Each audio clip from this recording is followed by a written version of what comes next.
Yeah, my name is Alex Mvuka. I'm a researcher. Do cover the Great Lake region of Africa, generally around conflict and peace. But I'm also independent researcher and consultant for various agencies Excuse covering me, can you governance. hear Dr. Alex? Yes, we can hear him well, Richie. Yes, that's me. So yeah, I'm interested in following closely what's going on in Eastern Congo. It is an area where I come from, but I also I have researched conflict over there for many years. Thank you.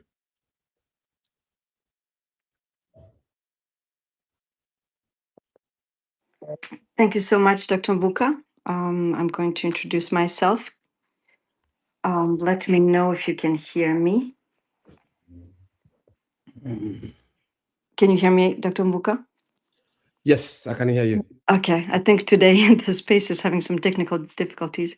So I'm a critical discourse analyst and a researcher in African history and political thought, but also on peace and security, conflict and trusted prevention. So my name is Boyana Koulibaly. I've carried field work and have published extensively on the Great Lakes region, particularly on the DRC, Rwanda, and Burundi. I've held some teaching and research appointments at Harvard University, Rutgers in the United States, but also Gaston Berger University in Senegal, the University of Toulouse, and the University of Orléans in France. And currently, with the situation in Eastern DRC, because I do work on language analysis or discourse analysis, and because it's a situation where discourse and the realities on the ground are somewhat different, I would say. I'm very much interested in analyzing and trying to also look for conflict resolution when it comes to understanding what's happening on the ground. Um, Adele, I'm not sure if you can hear us or if you're able to speak. Otherwise, I can. I'm Okay. I'm here. Can you hear me? Yes, I was going to introduce you otherwise. Okay, that's okay. My name is Adele Kibasumba. I am a former um, leader of the MPA, which is a Banyamulenge community organization based in the US. I was born in Uvira. I have experience in providing humanitarian aid and also championing the rights of Congolese minorities while engaging the US and Congolese officials on human rights and women's protection in Eastern DRC. Um, I am a survivor of the Gatumba massacre, which claimed um, over 166 people, mostly Banyamulenge community. And this has really driven this experience is has deeply personal has deeply affected my personal commitment to protecting vulnerable communities and advancing human dignity. I'm sorry. So I mean, I guess I come in this space with personal experience to what's actually happening on the ground. So I think that's where my contribution will really angle. Thank you. Thank you, dear speakers. Can you guys hear me? I once had problems with my connection, but I guess right now I can. Yes, we can hear you. All Mhm. right, thank you. So I'd like us to begin with our conversation tonight. And I'll start by asking Dr. Alex Mvuka questions, and then we're going to proceed to the other speakers. Um, Dr. Alex, as a political analyst in Democratic Republic of Congo and country expert in UK, I have a couple questions for you, but let me begin with this. How do you assess the political and security implications of Uvira handover within the broader governance, territorial control, and armed group dynamics of Eastern Democratic Republic of Congo? Let me start with our questions, and then from there we're going to proceed. Did you hear me? I did. Thank you. Thank you so much, Richie. Can you hear me? 100%. Yes, we can hear you well. Great. Thank you. Thank you so much, Richie. It's really a very pertinent question. I think we need the situation in Eastern Congo often does move so rapidly to the point is it can be hard to remember what was last 2 weeks because of multiple events that are happening in one day or two or 1 week. So maybe I start by really a reminder of how Uvira looked like, in terms of responding to your question. Uvira was, as earlier December, it was a lawless city before it was captured by AFC. There was an impasse, what they call in French, l'impasse. People were almost living kind of an apartheid type of situation, separation of people, especially the Banyamulenge were under siege, I would say, not having freedom to move to the market or even access public water. The city was really governed by a wide range of armed groups. You may remember the time of General Gassita Olivier was deployed in Uvira, and armed groups protested against the national army, and they succeeded. I guess that message is clear to show that that was a lawless state, lawless situation. If a government in Kinshasa is deploying a general to become a deputy regional commander in a situation of war, and no state actors resisted the order of the president, I think this is a strong message. In the DRC, we have so many scandals to the point it become as if nothing happened. Nothing can kind of surprise us anymore. And that should really, people should think about that.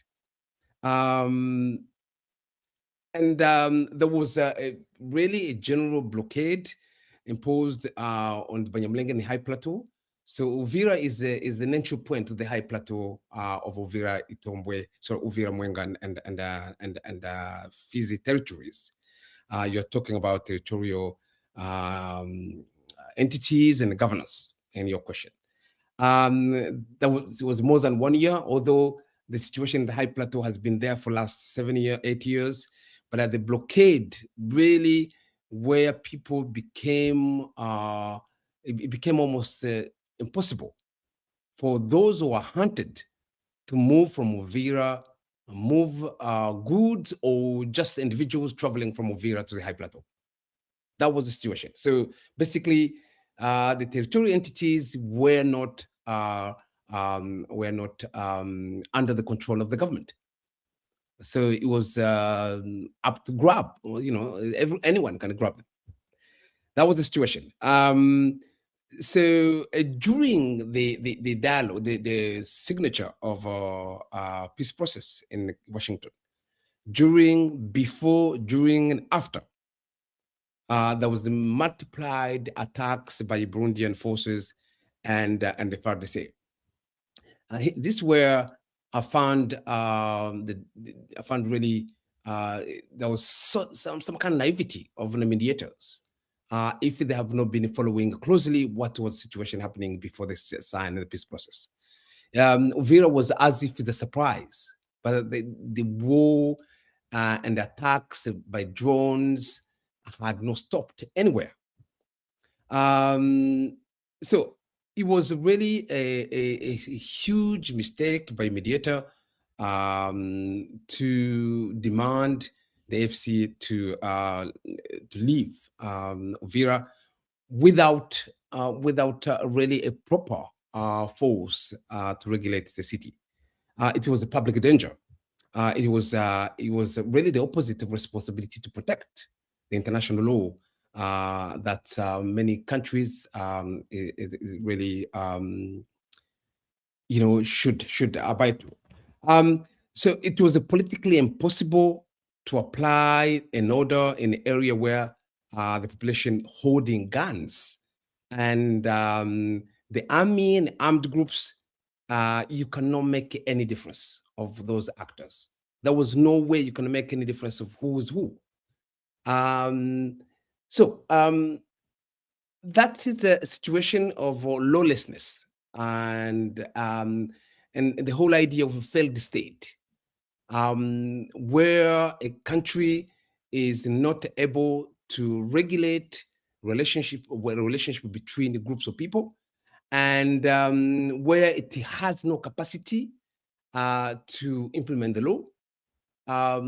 In that context, it loses the right to defend the integrity, l'intégrité territoriale. So that was the situation. That's really, in summary, what I can answer to your first question. Thank you so much. Thank you so much, Dr. Alex. I think I'm gonna go back to. I'm not gonna give any comments to that. Let me ask you real quick, Miss Adele.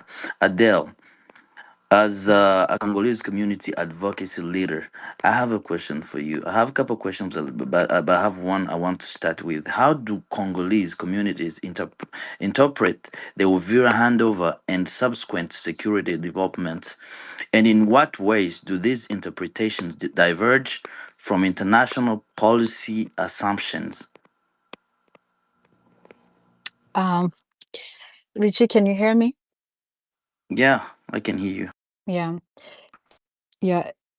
Thank you so much. So I really like to thank Dr. Alex to the comments he just made about Uvira pre M23 IFC capture, how he painted a picture of how Uvira was for mainly the minorities that were living in Uvira. I would say targeted minorities.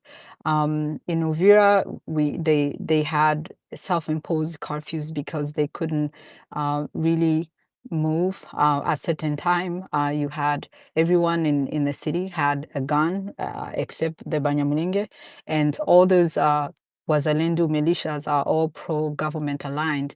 They were given these guns by the government itself, and also the Burundian forces that was also there. And then you had a blockade that was imposed to a land which we call the Whole Plateau. Those are the mountains surrounding Uvira. That's where many the Banyamulenge people come from, or many of them, the remaining of them, live.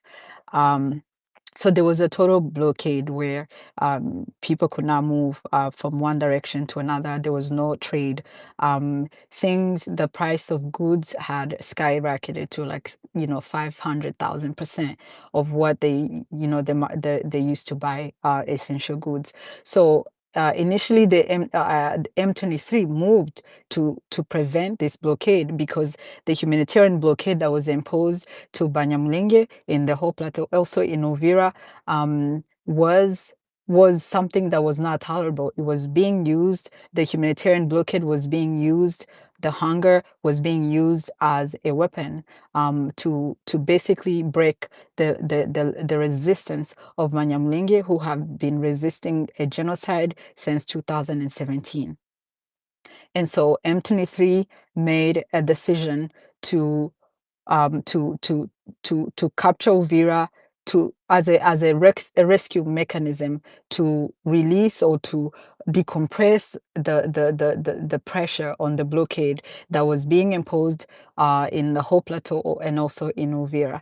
And I have to say, the sign of relief that the population had, whether being Uvira or in the whole plateau, was something that you cannot even feel. It was so surreal. It was such a it's a rescue operation. It's a rescue mission. So people felt rescued, um, and then you had the international pressure that mounted thereafter for them to withdraw, in accordance to the Washington Peace Agreement, and so M23 had a very tough decision to do this, and this was not their first time doing this. So they've withdrawn in many different places due to peace agreements in the North Kivu. In Masisi, you had in an area where you had Tutsis, and they had to withdraw. So they moved from Masisi, and I think they went to Buiza. Again, those are very tough decisions where you are thinking of, how do you abide to peace processes, but also protecting civilians.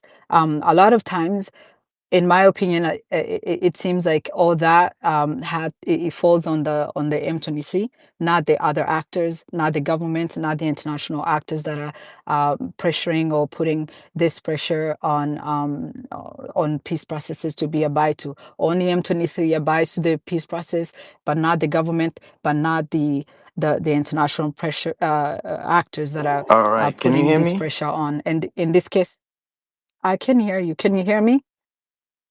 Yes, we can hear you, Adele. I think Rich is having some technical issues. Do go ahead. I will speak to him in DM. Okay, thank you so much. And so, from the community, from the Banyamulenge standpoint, in Uvira, it was not a handover that was meant to reduce violence. It was actually a trigger event that exposed civilians. When IFC withdrew from Uvira on January 17, under the U.S. pressure, people did not experience a de-escalation. They experienced an abandonment. That's the best description that I can I can give it. It was as if the same people who were rescued were abandoned to die to death. Um, so there was no police, there was no neutral forces that AIFC had asked to come in Uvira before they could leave. There was no humanitarian response that was envisioned when this lawlessness to return in Uvira. There was nothing. So the city was immediately attacked by the Wazalendo, and you had people when they were fleeing. Some of them were abducted, some were beaten, some were tortured, and then you have a lot of them who fled to Kamanyola. And I think it's interesting that nowadays the Banyamulenge, because of the past trauma they have with camps, they were not in favor of even thinking about a refugee camp, because we know what happened. For me, I said specifically that I was born in Uvira for a reason. In 2004, my family was also in the same situation where we had to leave Uvira because the militia and the government was also again targeting Banyamulenge, and that was the last time me and my family left Uvira, and we crossed over to Gatumba, and that was a UN peacekeeping camp that was later attacked after 3 months. Was attacked, and we lost family members, we lost cousins, we lost so many people that we knew, again targeted because of their ethnic origin. And so now you have people in Camanyola, and they are under threat. If M23 were to go further than Camanyola, you can understand that these people were going to be targeted. And then you have people in Uvira. When the Wazalendo came, they targeted people, but they also targeted their belonging. They targeted their houses. They destroyed them. They destroyed churches that were mainly for the Banyamulenge, their businesses, their NGOs, all of them. We saw pictures, we saw videos circulating. This is not, something that you even need to, ask the victims, but everything is on internet. Shortly after that, they realize, oops, we don't want the international community, in this case the US, that had applied the pressure. We don't want them to see what we're doing. We don't want them to see that we are actually killing people. We don't want to see them us destroying their properties. We need to cut off the internet so that whatever we do it in silence so that no one is seeing. So what followed is that they cut off the internet in Uvira. They cut off the internet in the whole plateau. As we speak, it's been 2 weeks where the whole plateau, Uvira, and also the plain of Ruzizi, there is an internet blockade. So you cannot communicate. As you guys know, in Eastern Congo, most of the banks don't even work. So most people, in order for them to trade, they have to send money via mobile money. And so this now it's literally M23 tried to de-escalate by making a very organizing decision to withdraw from Uvira, and literally the Banyamulenge were abandoned. And then this was meant for them to at least give a chance to peace, to work, to show that to the Americans that they have the goodwill to make tough decisions, to be partners of peace. And what happened is that the Congolese government escalated, not only by allowing the militias, the Wazalendo, to come back in the city and like run it like I don't even what I can describe it to, like a distraction. But they also escalated the same blockade that the M23 was trying to prevent in the first place. They now it's they're fighting in the whole plateau. They are said to they are marching towards Minembwe. That's the latest report, that they want to capture Minembwe. This is literally where the Banyamulenge have been resisting. That's their last stronghold in DRC, have been resisting for the last 9 years. So FRDC, mercenaries, Burundian forces, and now we are hearing some Tanzanians too are in the mix. All of them are marching towards Minembwe to capture the Minembwe airport. And this is again to impose the blockade. And we also now have the Wazalendu occupying Uvira. And not only that, now they're going to have a physical blockade, they're going to have a blockade, an internet blockade, where people cannot even trade because there's no money circulating in the economy. They're shutting down the internet so people cannot even trade by mobile money. So that's the picture, and that's really an escalation of war. It's not a de-escalation. So what happened is making Uvira worse off than it was than how it was. It's making the civilian, not only the Banyamulenge who are disproportionately targeted in this conflict, but also other communities are also very much at risk, because all these blockade, it's also affecting them. It's also affecting them. So I think I can end there, and we can come in later on in the interest of time. Thank you. Thank you so much, Mrs. Kibasumba. I'm going to continue until Richie is able to come back. So thank you so much both to Dr. Mbuka and Adele for giving us firsthand experience. Actually, I'm going to be discussing how, from the conflict discourse analysis perspective, how, in fact, the framing that we had by US and international, I would say, diplomatic groups of the Uvira handover has shaped actually perceptions of the stability of, or the question of stability, and also what risks emerge when diplomatic narratives, but also media narratives, are misaligned with empirical conditions on the ground. And I thank you both for actually introducing the topic with your own experiences. As far as I'm concerned, I came on the ground several times actually to Uvira, and I was able to also speak to a lot of people and be there during the transition between I would say the arrival of AFCM 23 to the withdrawal in two phases.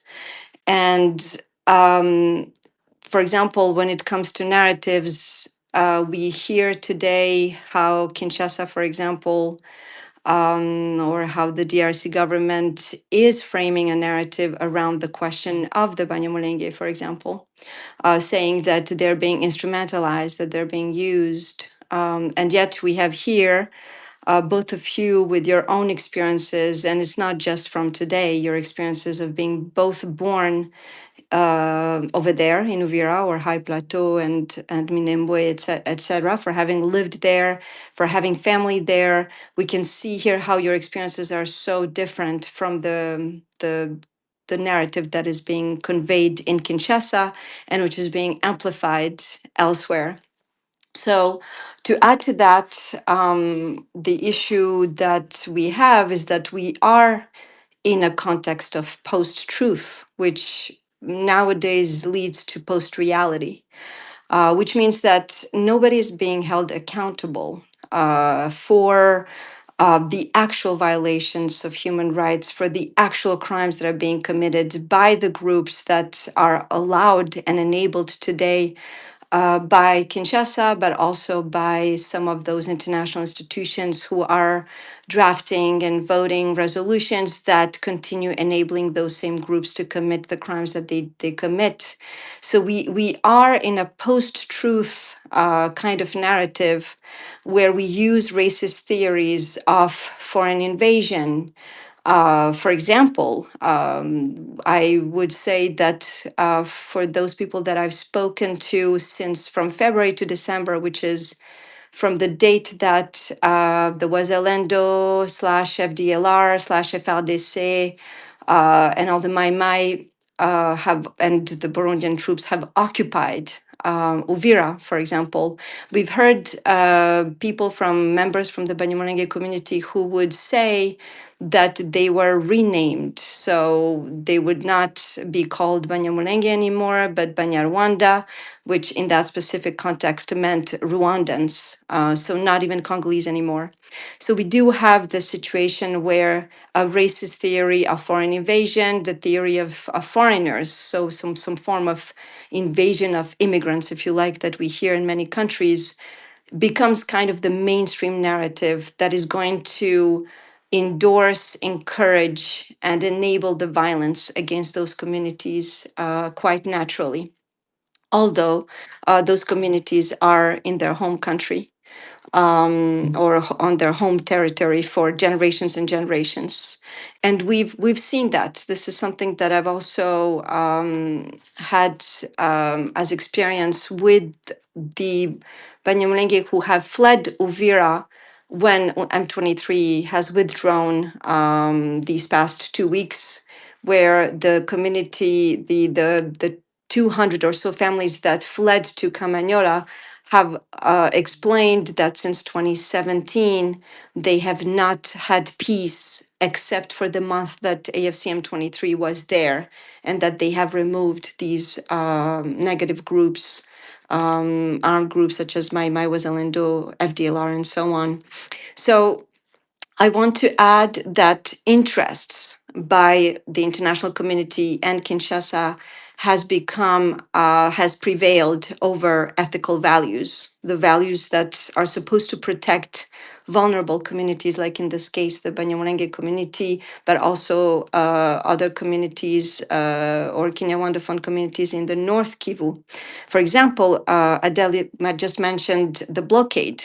So the blockade in South Kivu, which lasted almost a year, all this international community or this narrative has excluded the question altogether, or the fact of having this blockade that has kept people in an open air concentration camp or open sky concentration camp, with no access to outside, with no access to basic needs, but also to medications and other items of survival.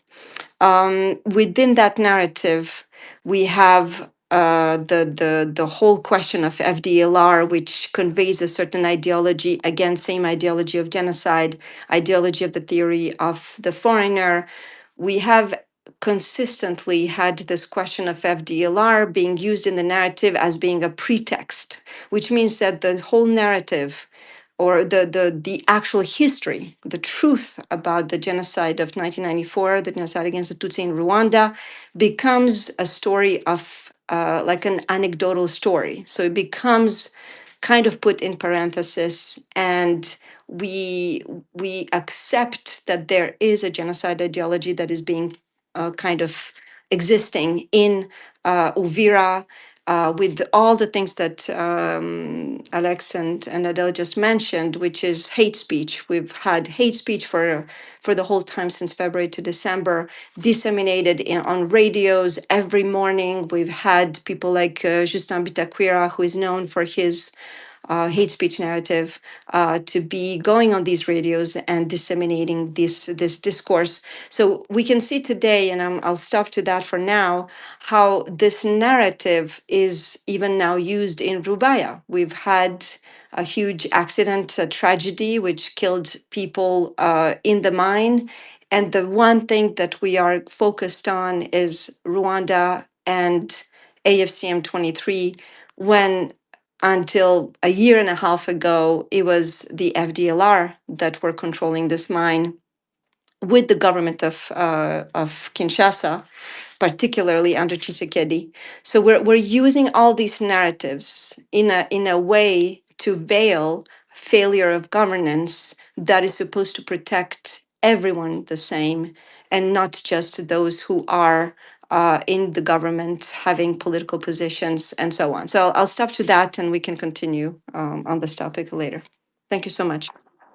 Thank you so much, Dr. Brianna. And I present my excuses to the audience because I kept having some internet connection issues. So, and on top of that, we have some people who want to come up. We'll have dedicated time for questions and discussions following our speaker's presentation. So please feel free to note your questions as we go. Well, now let me go back to Dr. Alex. Dr. Alex, I have another question for you. To what extent does the immediate resurgence of violence following the AFC M23 withdrawal reflect structural weaknesses within the Congolese state as opposed to limitations in US led and international diplomatic interventions, of course? Am I making sense with my question, Dr. Alex? Yes, I can hear you. Yes, it makes sense. Can you hear me, Richie? Yeah, 100%. I guess it is both. Firstly, let's start with the mediators. Uh, Americans came to mediate the conflict in DRC after many attempts. You may remember the Rwanda process, the Nairobi process, but somehow, of course, because the new mediators, Qataris, US mediators, were powerful militarily and economically, somehow they have diverted the peace process from regional mechanisms to themselves, which is perfect. It's fine. Africans leaders had no problems about that, as long as it works. But the problem is the Americans do not understand, especially Trump administration, do not understand the underlying factors of conflict in Eastern Congo. Somehow the mediators simplified the problems as if it is kind of really a conflict between two kids, where you say, well, let's say sorry and don't do that again. But I may even simplifying the analogy. There is so much naivety. It is as if they're in a password, there's a password in their understanding, the bars of Uvira. If you say the word Uvira, that is the problem. But anywhere else is fine. So the attacks can continue, violence can continue anywhere by the government. So it is almost like one actors in the peace process. So the mediators never understood that this is a complex and a multidimensional conflict, a war that involves mercenaries, involves over 200 armed groups, and foreign armies. You remember when SADC were involved in North Kivu, and of course Burundi, which is actively involved. Ideally, what really Americans should have done responsibly, if they really, really want to reach a peace process, not just really aiming to reach, so that Trump can get a Nobel Prize. Almost like I need to get a trophy, so I can be able to say that I've ended the conflict in DRC. And the mediators really have played safe because America is powerful. Nobody ever told really, I don't know, I may be exaggerating, but it seems like someone should have told Americans that actually the conflict is not as simple as that. It is a conflict where the government has supplied arms, 85% of ammunition to armed groups. Even with the responsible government to be able to withdraw such arms from the people, it requires probably 15, 20 years. So it can't be as simple as that. So what they should have done responsibly was to organize a neutral force, and so that there is a protection of civilians. There's the reassurance of protection of civilians. Otherwise, we wouldn't have seen what we have seen after FC have left the city, with over 70% of houses and the churches and the schools belonging to Banyamulenge people were destroyed. So what they could have done is to demilitarize. That's what a mediator does. I've studied the peace studies for a long time. If you are mediating, you have to find a way that a disputed area has to be, have to be some sort of principled objectives in terms of managing the disputed area. So Uvira should have been demilitarized. So naively, US was in understanding that MONUSCO should do that. And without understanding really the whole complexity of how MONUSCO can be involved in Uvira. For example, MONUSCO is no longer in South Kivu. They should know that it requires UN Security Council for a new redeployment of UN troops. They should have known that it requires the budget. It is not something you can do in 24 hours. And here is something for Africans, for those who really try to understand the colonizations of Africa. It is the simplified form of intervention. It is another form of racism, really. It's kind of, these Africans, Black people killing each other, and we just want to say, we as a powerful country, we just want to say, well, silence, that's it. What sort of power do you have to be able to do that? Do you know the armed groups, the warlords that are involved in this conflict? MONUSCO is in DRC to support the government. How can they have been a neutral force or be able to demilitarize the city? There's no way FARDC would come to take over Uvira and the MONUSCO will stop them. Otherwise, they are doing the opposite to what they are there for. Unless if you come up with a new mandate. A new mandate is completely, something where UN is involved in the peacemaking, no peacekeeping. So let's move to the responsibility of the government as well, because that question has two levels. With the government structure issue, the wars and remain, so the power of the government remain absent. It was and is still absent.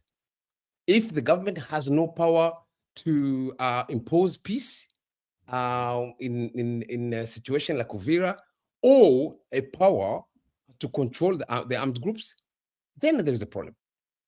It goes back to the question which I was discussing about the lawlessness. And again, the mediator should have known that the problems in DRC, it is governance issue. It is the problem of weakness or absence. But this absence is purposely designed for populist reason. There is the political economy around extending conflict of tribal-based conflict. There is a huge money that's earned by doing that. So conflict is the homegrown, is domesticated type of conflict. And if as mediator, you know where the conflict is coming from, you will come up with the right solutions. So the two governments, the main one being Burundi and Congo and Kinshasa, they have exploited the opportunity given to them. The town, they did not take over the town. Whoever has been celebrating, they have not taken over the town by force. The town was given to them for free, given to them by Congolese. This is nowhere, no other people. So when Americans are saying, FC should leave, it's as if this is their town. That's where they come from. Many, they may not necessarily come from Uvira, but they come from Eastern Congo. So when you ask them to leave, and there is a double standard there. You're asking FC, M3, M23 to leave, but you're bringing other armed groups to take over the city. So what kind of rule is that?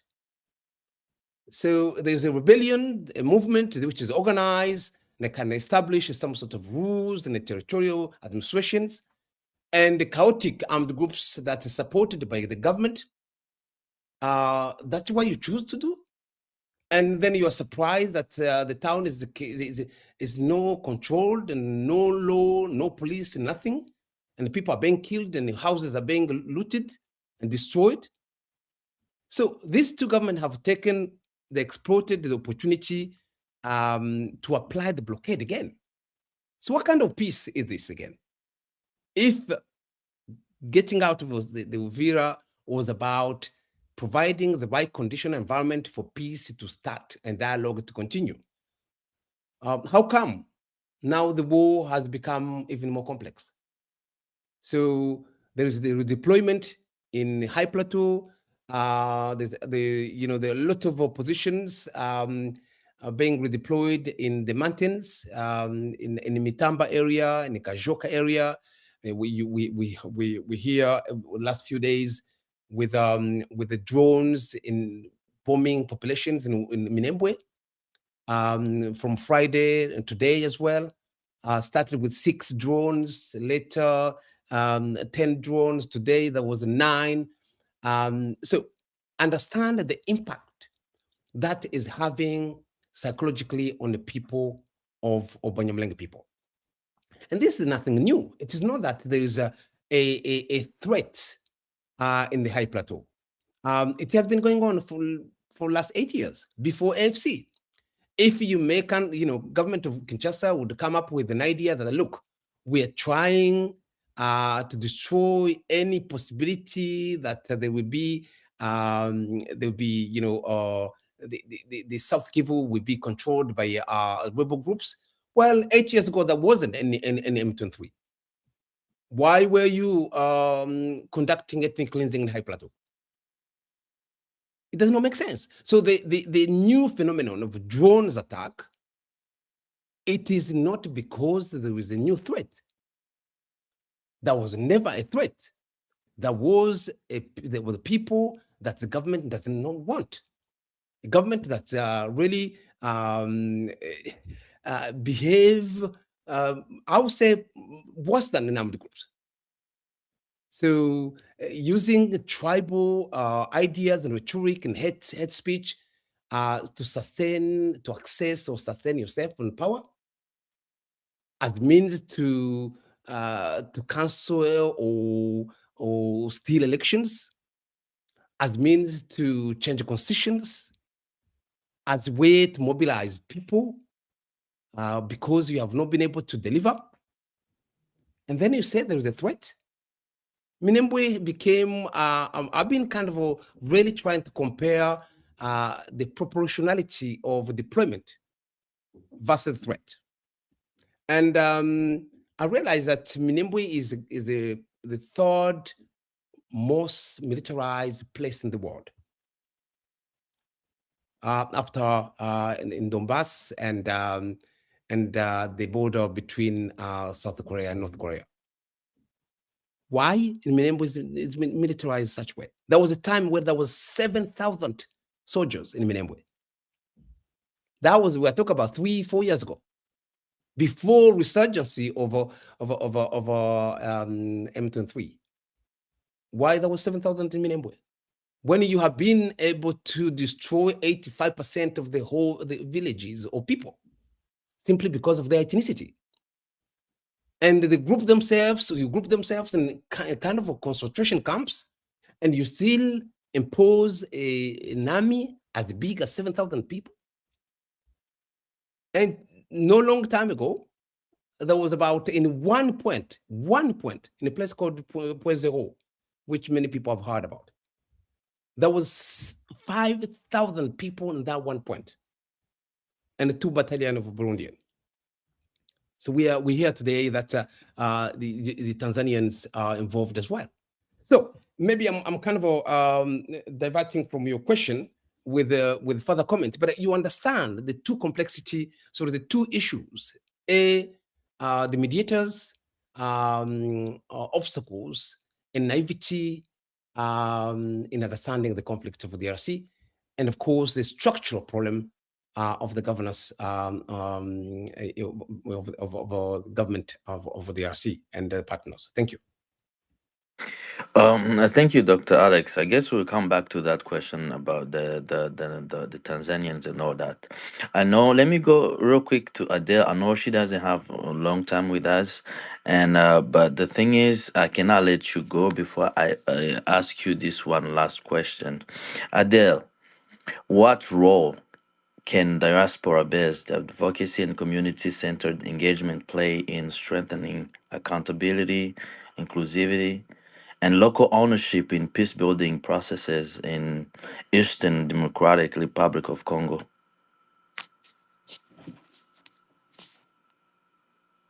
Did you hear me? Yes, Richie, thank you so much for that question. I mean, the role of the diaspora, I mean, the 80% of Banyamulenge are diaspora, starting where I am in the US, but in the Great Lakes as well, Europe and other places. So there's no way that the Banyamulenge remaining in DRC can survive without working hand in hand with the diaspora. And also that brings me to the actors, all actors trying to work on the peace in the Eastern DRC. A diaspora is a force, and it cannot be ignored. In the case of like the US, which is the main actor in question, that is the mediator, the main mediator for the conflict in DRC. I think the diaspora can work hand in hand in providing evidence, not rumors. Diaspora itself here in the US is a testament that the issue of Banyamulenge and DRC is alive and well, because the US is the one that decided that this community is under threat, is a targeted community, and it needs to be resettled in this country. So they know the issue, I think. But maybe it's an annoyance issue maybe they think that if they can just remove all of us from DRC and resettle us in these countries, that the issues will go away. And I don't think it's going to go away. The diaspora is very much connected with the community on the ground. They still have families that they talk to on a daily basis. In fact, this war has affected them economically in a way that they have ever seen, because some of them really depend on their families who are in diaspora for support. So in advocacy as well, the diaspora has to play a role, and that is very significant. We're talking about the blockade. So the blockade now was the where they come from. The DRC is very remote, and especially where the Banyamulenge come from, and is very remote, and it's not accessed. The conflict is happening in the dark, and the ones that bring to light is the diaspora. So they can bring the first-hand knowledge, the testimony, the evidence, the raw stories they themselves encountered before they could reach the U.S.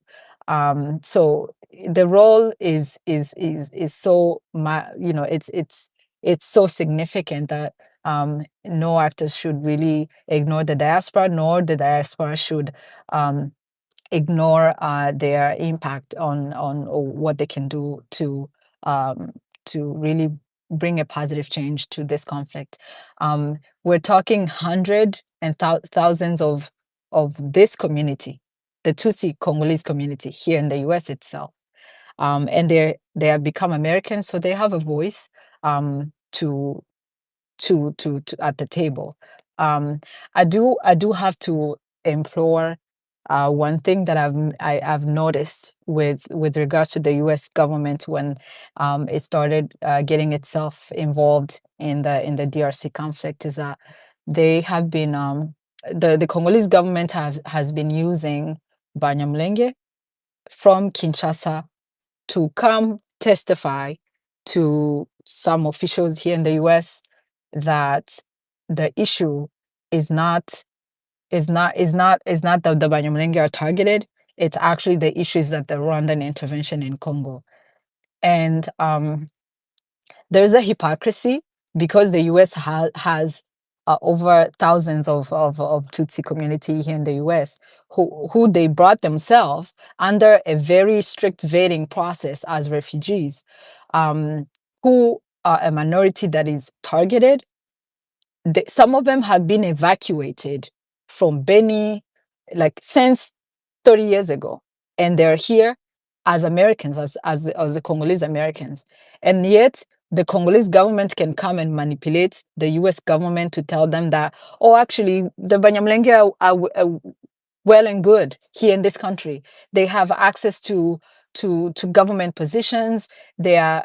The other day, I saw someone. They put them in on national TV to speak Kinyamulenge or Kinyarwanda, and basically, really to fight diplomatically to say, oh, look, we have no problem. We have a minister who's a Tutsi. We have we have all these people in the government, and so they are fine.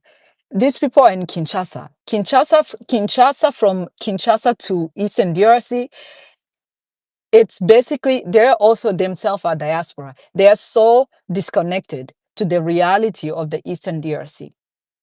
And most of them are doing it for their own survival as well, for jobs, for opportunities that otherwise they can't do unless they comply. And I've also seen sometime even the government would remove someone who is a camp. I saw one man who was a refugee camp in Ethiopia for over 10 years, who fled the same persecution, now has been brought into the Congolese government to go face off M23 in Doha talks, as if to say, oh yeah, we're fine in Congo. You are the problem. You are being instrumentalized by the Rwanda. And it's just mind-boggling what the government is willing to do to basically use certain individuals who are also victims of their same rhetoric, of their the same uh, stigmatization, and somehow the U.S. government believes it. So this is my message to the diaspora, wherever you are. Most of the Banyamulenge are diaspora because they left their country without choice. They fled. They fled the same thing that we're talking about, what happened in Uvira, the plot that's been going on for over 10 years, even before the M23 could even come back to light. So you have the story to tell. You know how you got here. The prosecution, everyone has a story to how they got to this country or whatever country you are in. Do not let anyone fool you to say that what's happening to you is because of someone else. I mean, so I mean, I cannot imagine, and they're working really hard and they're pumping so much money in the narrative, whether it be in Kinshasa or whether it be in the US and elsewhere, just to convince people that this is happening because of the M23 or because of Rwanda. That is it's, you'll be naive to believe that, because I came here, we've been here for 20 years. We survived the Gatumba massacre. Like, what happened? What happened? Me personally, I met Tshisekedi in 2022. This is before the M23 could come back to light. And I met with them. The conflict in Minembo was raging. I met with him as a leader of the diaspora to implore him to do something to stop it. And we had faith in him because he was new. He was new. And he had made some comment that made us believe that he was different.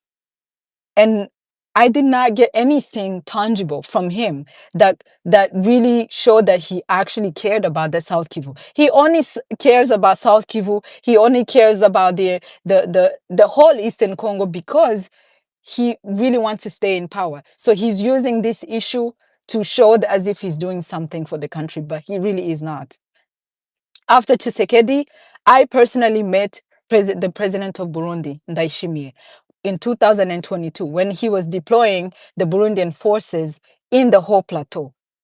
And for me, we saw an angle to say that, okay, this is a different actor that wants to project military and political influence to the South Kivu, where mostly Banyamulenge live and where the conflict was going for years, and no one was really paying attention. And you had all these tribes that lived with Banyamulenge who have been instrumentalized to think that the Banyamulenge don't belong, they're Rwandese, they need to go back, they're not Congolese. And all of them have so many militias, over hundreds of them.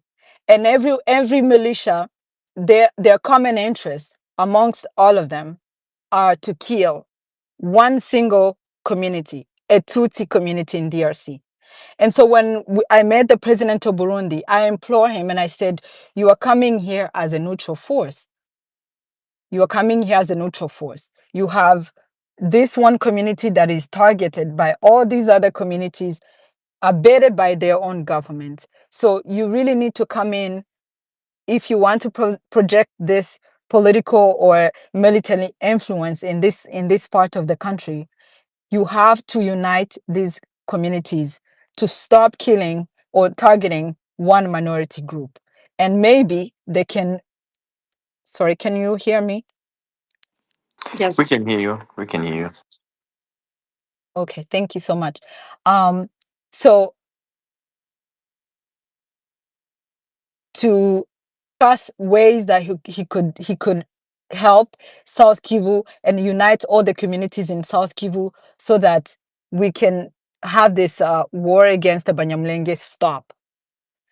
I know he had some interest with the DRC government, and he lied and played, and he was managing for 1 year, 2 years, but you could see things were just shaping up.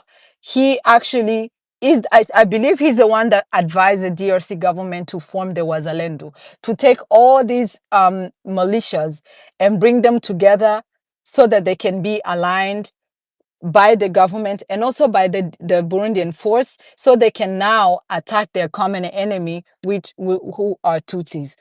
I was very heavily involved in the issues of the communities, so I know what's going on there is a genocide. There's a genocide ideology that they all share, whether it be the Wazalendo, the DRC government, the Burundian government, all share this one ideology against the Tutsis in DRC, because there's no other way to explain it.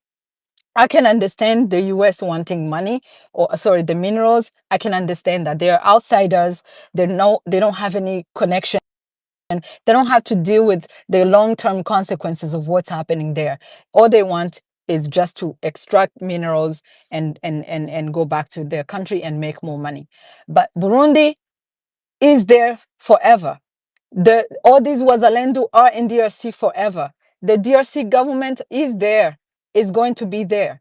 And so they have an interest to find peace and to unite everyone, the Bafulero, the Babembe, the Banyamulenge, so that they can at least have a common interest, which is peace, really, even if you don't like them. And this is a policy that I think that was pushed by the president of Burundi, like how he has the Imbonerakure in Burundi, those militias that are pro-government that he can use and then deny and keep some deniability. This is what he's doing in DRC by using all the Wazalendo. And it's all sorts of militias. And all of them, they're now equipped. They are given munitions. They are paid as if they are like a national reserve, and they are used to do things. And then it leaves some sort of deniability to the Burundian government and also the DRC government to say, "Oh, it's not us. It's the Wazalendo," and it becomes a problem. And I can see now, after the M23 withdrawal, they understand that the Wazalendo is going to be I guess, a liability to them. And now they are telling them to change the narrative, say that you are going to protect everyone. I mean, it's unbelievable what's happening in Uvira, and all this, the acrobats that's happening in terms of like rhetorics and things. But it's not going to change anything. It's not going to change that the president of Burundi, Tshisekedi, and everyone that's aligned with them all have a component of a genocide ideology that is driving them. There's nowhere else to make of it. You cannot tell me that the M23 made such a difficult decision to leave Uvira under immense pressure by the US. And then these same governments are back with the Wazalendo destroying and now redeploying, targeting Minembwe with like all sorts of drones, all sorts of Sokoi, bombing. What it's hard to wrap my mind around it. And so the diaspora have a huge role to play in making sure that the US government and all other actors, wherever they are, and I mean wherever they are. So in Africa, you have other mediators, and we have diasporas there. We have the EU, we have the AU as well, in Canada. We have diaspora all over. We have a role to play to make sure that this conflict does not happen in silence, because they do want to make it in silence. They want to kill people in silence, whether it be using a blockade, internet blockade, food, humanitarian aid, all of it. They want to do it in silence. And so our job is to bring it to light and to also discuss these things. And there's no one single manipulated Munyamulenge coming from Kinshasa or coming from where, are baited by the Kinshasa government to come to the US halls of Congress or halls of the State Department to to convince the U.S. government that somehow we are okay in Congo.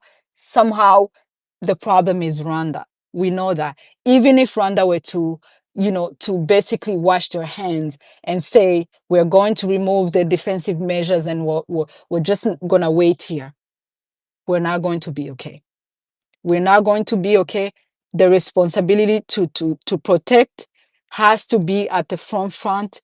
We need to discuss that in all the peace dialogues that are on our way. The responsibility to protect the minority has to be bound to whatever military and diplomatic processes that are happening, whether be in during withdrawing in any entity, whether the deployment of a new force, responsibility to protect the Tutsi, the targeted minorities in DRC is of a paramount importance. At least to me, it is. Thank you so much. I yield back to you, the host.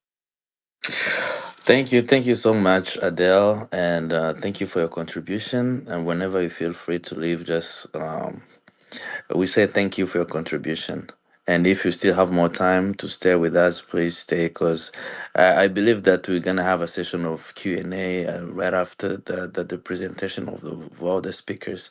So again, for the people who are trying to come up, I will let you guys come up once we finish with the questions that we prepared for our speakers.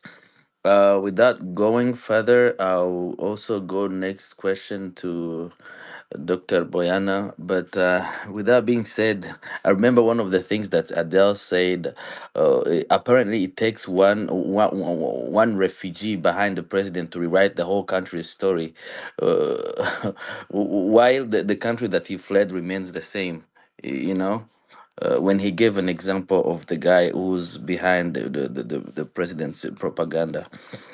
Doctor, I have another question for you. Um, what impact has the rapid? Uh, uh, can you hear me? Yes, yes. Hmm. Okay, thank you.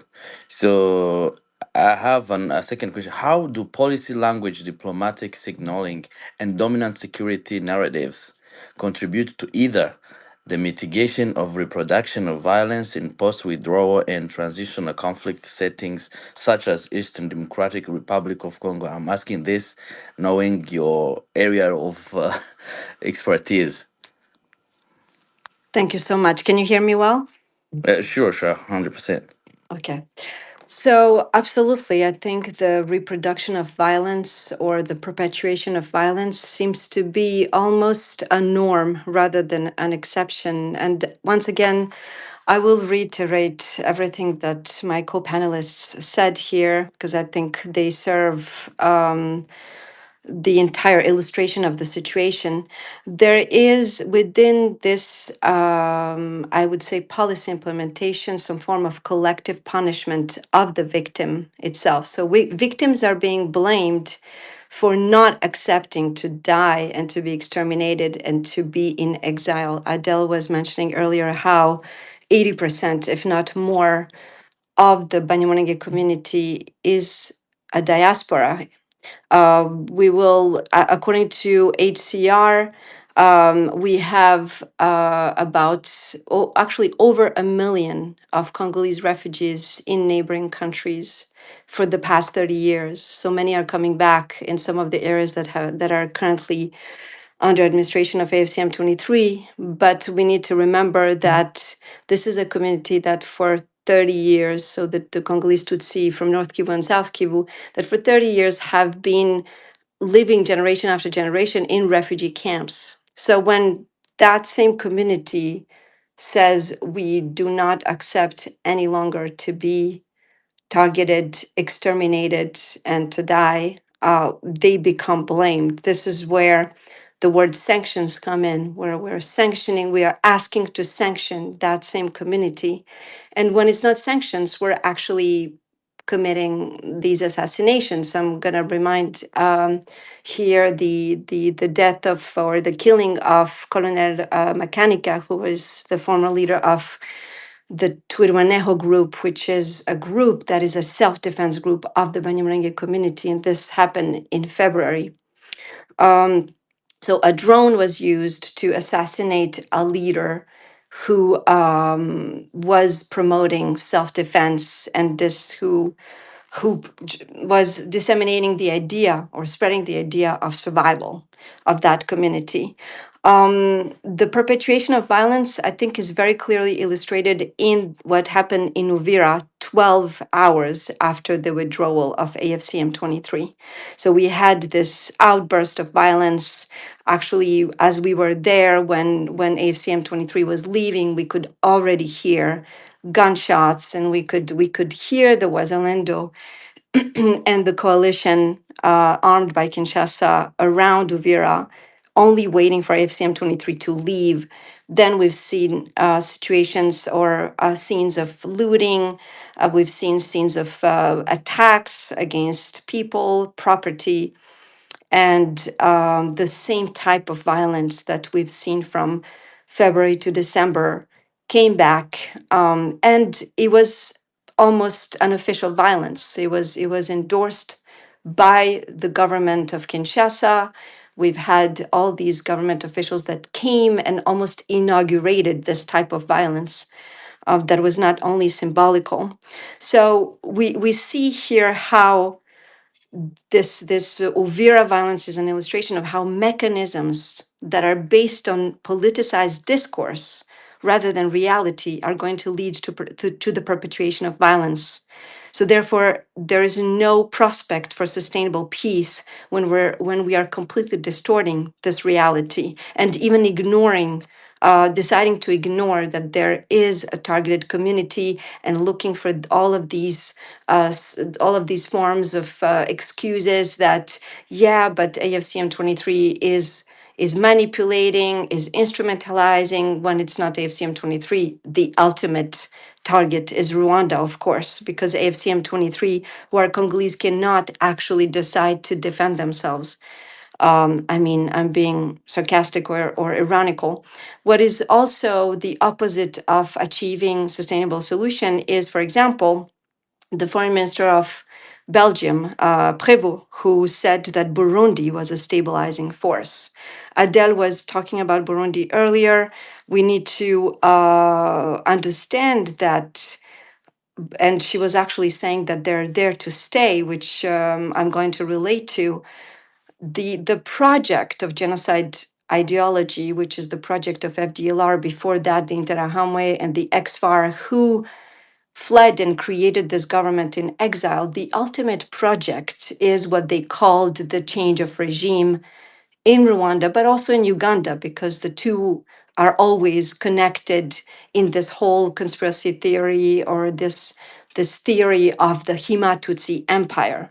So the current government of Burundi, which is led by the CNDD-FDD, which was created almost around the same time as FDLR, who were trained in the same forests of Congo, who were trained in the same ideology, are still today in Congo. And today, Burundi has actually become the back base of Kinshasa and even the FDLR, as we've seen when AFCM 23 came to Uvira. All of this coalition of Wazalendo, FDLR, Niatura, and so on, Mai actually went into Bujumbura, and that's where they came back from. There one thing to understand that it is a long-term project. Already in 2014, Burundi was sending instructors to places like Bigemba in North Kivu, in Masisi, and Tongo, where they were training FDLR and Nyatura. And for them, I would say the theme of that training, or the gist of the training, was to present this whole entire region as part of as belonging to two categories of people. So on the one hand, the Bantu, and on the other hand, the Nilotic. So this is the entire Hamitic myth that the former colonizers, the anthropologists, and the those who came so before, I would say, the separation of Africa, but also during, and who defined these categories of races in Africa in order to be able to subjugate them, defining a so-called Bantu versus so-called Nilotic, and Nilotic being so-called foreigners to this region, when in fact Bantu, as we all know, is only something that relates to being Bantophone, so speaking Bantu languages, which is the entire region there. Everybody speaks Bantu languages. So Burundi, once again in 2014, has already sent instructors to train Niatura and FDLR to this genocide ideology with the end goal, this long-term project of changing the regime in Rwanda. What we call changing the regime, it's not just replacing Paul Kagame in Rwanda. It is really to finish the job, finish the genocide that was started in 1994 and even prior to that in 1959. So we are looking here to actually finish that job of exterminating the same community that is being targeted today with this word sanctions. We're calling for sanctions once again because the victim community, the community that has been targeted for the past 60 years and more, is being blamed and is being targeted and is being accused of simply trying to survive and trying to remain in their home territory. Thank you. Thank you so much. I guess I only have two questions left. I have one question for Dr. Alex and one question for Dr. Boyana, and then after that, I will probably open the mic for Q&A for just few minutes before we close the space. So, Dr. Alex, based on comparative politic experience, what institutional and regional conditions are necessary for sustainable peace in Eastern Democratic Republic of Congo, and how feasible are these conditions in the current geopolitical environment? Can you hear me, Dr. Alex? Yes, I can hear you. I can hear. Sorry, I was muted. Should I re Yeah, can you? should I ask the question again? No, no, no. I think how do you? Just was slow to unmute myself. Okay, sounds good. Okay. Go ahead. It is a complex question. Really leading to sum up the analysis we have just shared here today from all of us. I think there is a problem here. We had two processes, Doha and the Washington. Here I'm talking about really institutional mechanism in response to the Eastern Congo conflict. Doha process was dealing with the underlying causes of conflict. This is a process between Congolese, and the DC was really around regional security dimension and economic integration between the two countries. The problems they have between themselves, and giving a space for Doha to resolve the ongoing conflict that have been there for many, many years. So I think in terms of responding to your questions, those two processes should have been really respected. One cannot be replacement of the other because the two are dealing with two distinct problems. I think providing that space, it doesn't have to be Doha. It doesn't have to be. It does not have to be DC. And I'm really pleased with the inquiries that are going on in the US. That because of scrutiny, now they are starting realizing that they need to go back to Doha. There are so many problems that are unanswered. A lot of criticism that civil society is not included in the processes. And we have political positions who are not necessarily military political positions. The Soviet Congo, all those groups that's been exiled now, they cannot operate in Kinshasa because of how the government has been behaving. So what do you do with them? Somehow, a lot of complaint that they need to have an inclusive process. So that's personally supported. I know it's been advocated by Belgium so they can be able to find a space to deal with the Congo. They're finding really isolated for the fact that the US has been involved in this issue. Secondly, really what I'm trying to say there is to go back to the basis. There is no shortcut. The whole theater drama we are seeing in Kinshasa at the RTNC, where the communication strategy is to bring few members of the victims to witness that there is no persecution that's happening to their community. It is absurdity. The same platform has been used for hate speech no long time ago. I'm always really, it is a phenomenon that should be studied. How does a government become so inefficient, even in the context of doing wrong things? You can be only inefficient to do good things, but if you're trying to undertake some malicious actions, at least think sophisticately. So I think so really what I'm trying to say here is that there have to be a process that look at the underlying issues of conflict, and those spaces need to be created. And I can warn if there's anybody who is linked to, is a congressperson here or anybody, they will not be able to succeed by imposing peace in a complex situation such as the DRC. You can't bring drones, but you're not going to kill everybody. They will resist the injustice. They have been resisting, despite deployment for so many armies. So the second thing is really for the US to really invest interest. If they want to become a responsible and serious mediator, they have to invest interest in understanding the root cause of conflict. Any mediators. In fact, that's why personally I've been advocating for regional mediators, East African communities especially, because it is really at their backyard. They do know the problem of the DRC. Hence why Tshisekedi has been really trying to divert from other people who do not understand that the 100% of the problem of the DRC is the government of the DRC. 100%. This is not a war that externally imposed. This is not during the Cold War time, where there were coups instigated by foreign powers.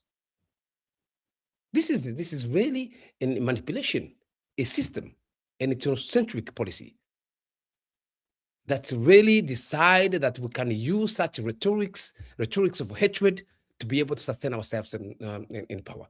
It is almost another form of corruption. And you really hide such a kind of political practice to, comme on dit en français, à bon mentir, c'est lui qui vient de loin. So if East African communities or even other regional forums can take over the whole peace process, it would work. Same as Sun City in 2002. And for any power, such as EU and US, they should stop funding hate. I would love to see written papers around funding hate. When you're sponsoring, you're supporting MONUSCO, and the MONUSCO is the partner of the government of the DRC, and the government of the DRC is incorporating armed groups, all sorts of armed groups, committing unimaginable atrocities, cannibalism, lynching, and you are partner with them, and there is nothing being said. 85% of the arms being supplied by the government to the armed groups, and you are partnering with them, and you still kind of brag that you're supporting the government of the DRC, stop funding heads. So there is an indirect partnership in the use of armed groups that really linked to the government. So third thing is really for any mediators should demand the DRC to stop the regular and indiscriminate and disproportionate bombardment that is going on up today, using fighter jets and drones on civilian villages in Minembwe. That should be at least a precondition to allow a peace to start being talked about. And any mediators involved should demand the DRC government to eradicate the culture of armed groups. How will you be able to impose peace when you don't have monopoly of violence? You, many of you who may have studied international politics or international relations, you know that the state has a monopoly of violence. If Kasimbira John can say that, look, I don't want a general that's been deployed by the government to come to lead here, and is accepted. So, and you have 200 armed groups, and this really raccourci, the shortcut that the government has been doing, where so they are kind of asking providing money to Yakutumba, to John Kasimbira, Makanaki, to say, oh, we now love Banyamulenge. Are you going to do that for 200 warlords? Some of them you don't control them. You can provide them money, but you don't have control of them. And by the way, the problem of the DRC is not just the war around M23 and what's going on in South Kivu with the Turkwano. You have problems in Congo Central, in Maindombe, with other groups, especially exactly with a similar type of issues of native rights, and yet all are Congolese. And this is at the backyard of Kinshasa, in the capital city. And you have in Ituri a problem that's not being reported because it doesn't involve Tutsis. If anything doesn't involve Tutsi, then it's fine. You can kill hundreds of people, you can kill 1,000 people. If it doesn't involve Congolese Tutsi, then it's fine. Codeco, yesterday I received the statistics. In 1 year, it killed over 1,000 people. We don't hear about them. Nobody talked about them. I talk about them. So I think any mediator who is responsible to resolve the DRS problem, so you can be able to create conditions to do mineral deals, you have to support the government to eradicate the armed groups. I've done some studies with the previous DDR, what they call demobilisation et désarmement. It was a machine of looting money. The World Bank have provided money. So many big donors have provided money. And who's the whole money? I would say 90% of the money have been stolen by the government. This is the only government which the state interests, the individuals within government institutions, and in direct conflict with state interests. If the state interest is about peace, the actors in government are against peace. If the state government is about building country, the actor really leading those institutions are against their own policy. So the money was stolen by the government. So personally, I always in my writings, I talk about the cosmopolitan police, some sort of an African army that understand the DRC issues, that can impose even the government, because the government is like a bigger armed group. That should be the solutions. And finally, really is a to look at humanitarian issues. This cannot be excluded from and finding solutions in the DRC. So I'll end up there, but this is a long list of what should be solutions to the DRC problem. Many solutions have been microwaved. Uh, they have not been thought about. So they need to go back to the basics, understand the failure of the government, and that's been really endemic. And this is not just a one-off; it's been ongoing for a long time. A strategy of hatred as a means to access and maintain central government power. Thank you. Thank you so much, Dr. Alex. So I only have one last question that I'm going to ask about Dr. Boyana. And if she can, I want her to be a little bit concise and brief so that we can proceed with the Q&A questions. And then before we pass on to that, I want to tell everybody, if you have a questions, you only have like a minute, or you don't have to give a lot of comments. If you want to ask, just go straight to the question so that we can have a decent space and when we don't have a long time on the space. Well, let me go straight to the question that I have. My last question. Excuse me.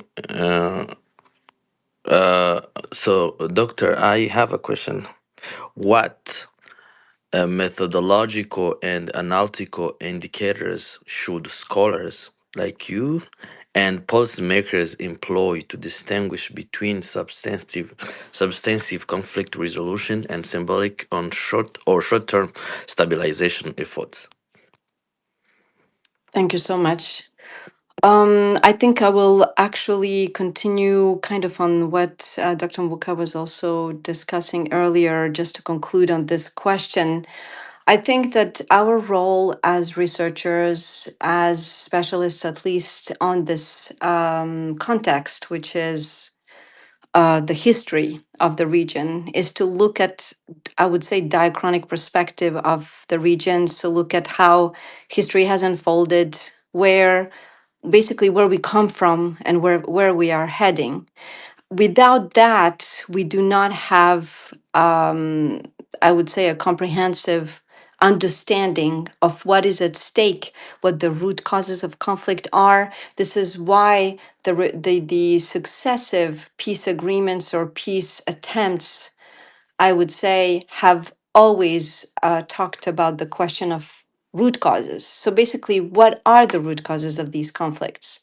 And this is something that the international institutions, so whether it's the international community, whether even the international, I would say regional community, and also local community, sometimes tends to actually just completely deny what has been discussed before, what agreements we got to. For example, Doha, that Dr. Muka was mentioning earlier, we've achieved more with Doha than we've achieved with any other peace agreement before, because systematically before, we've had stalling of peace agreements basically as they were even discussed.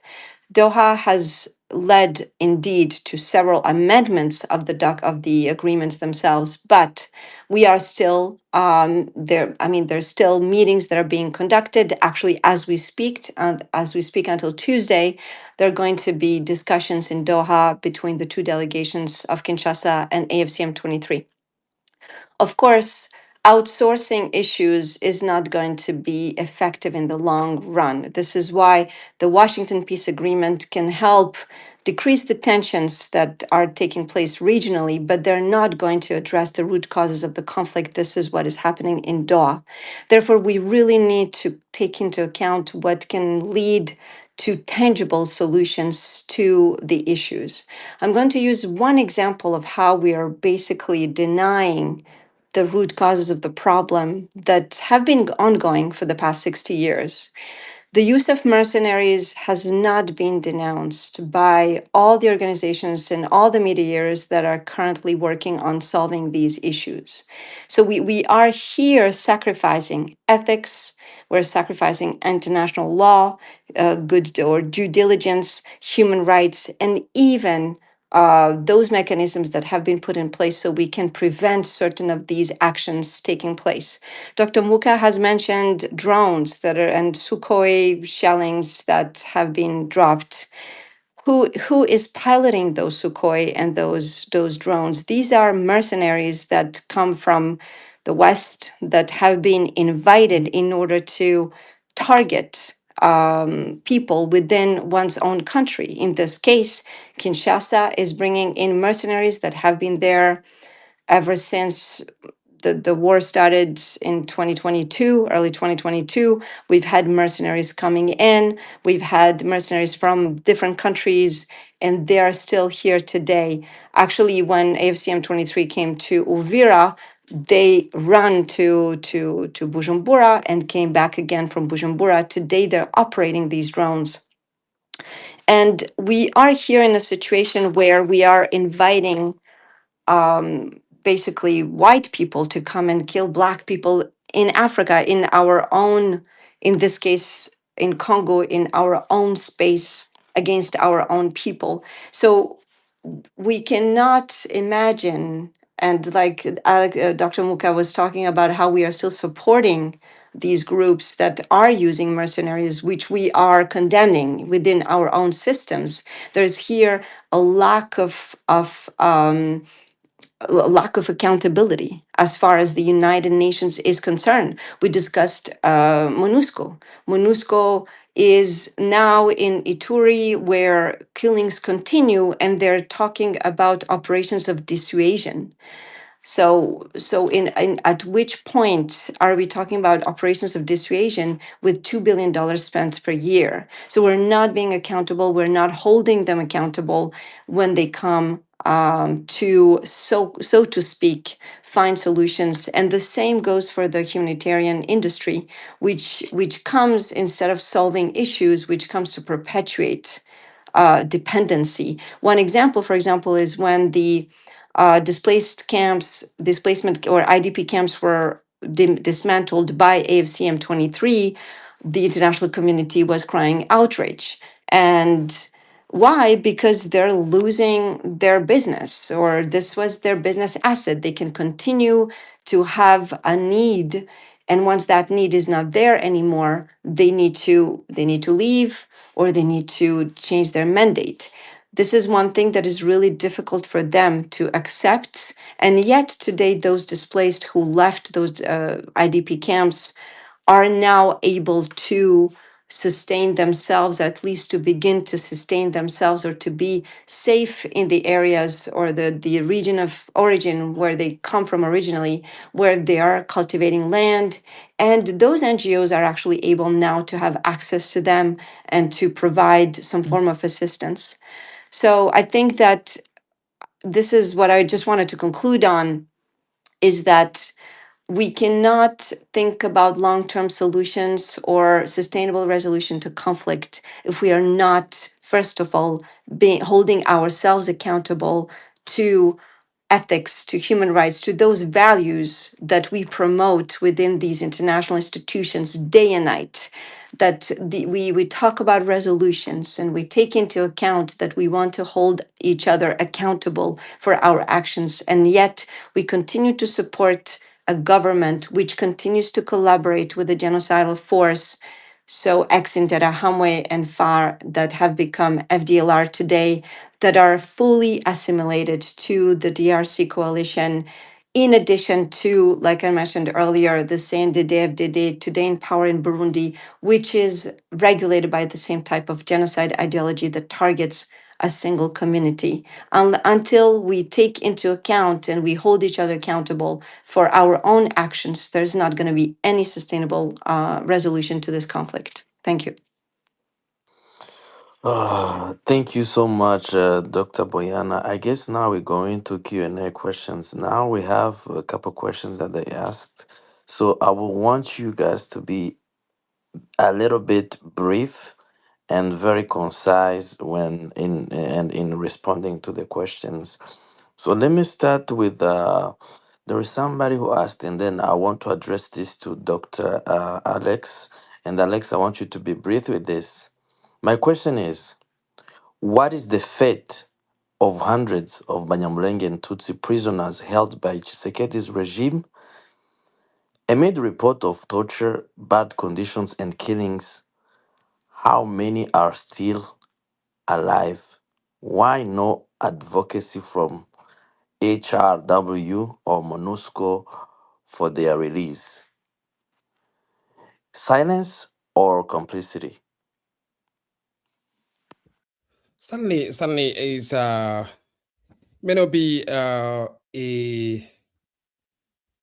premeditated complicity, but it is a complicity nevertheless. I often say that hatred in the DRC it has so many layers. I promise, Richard, will be this time brief. It has so many layers. Um, it has gone as far as becoming political correctness. It is the opposite of anti-Semitism in the West.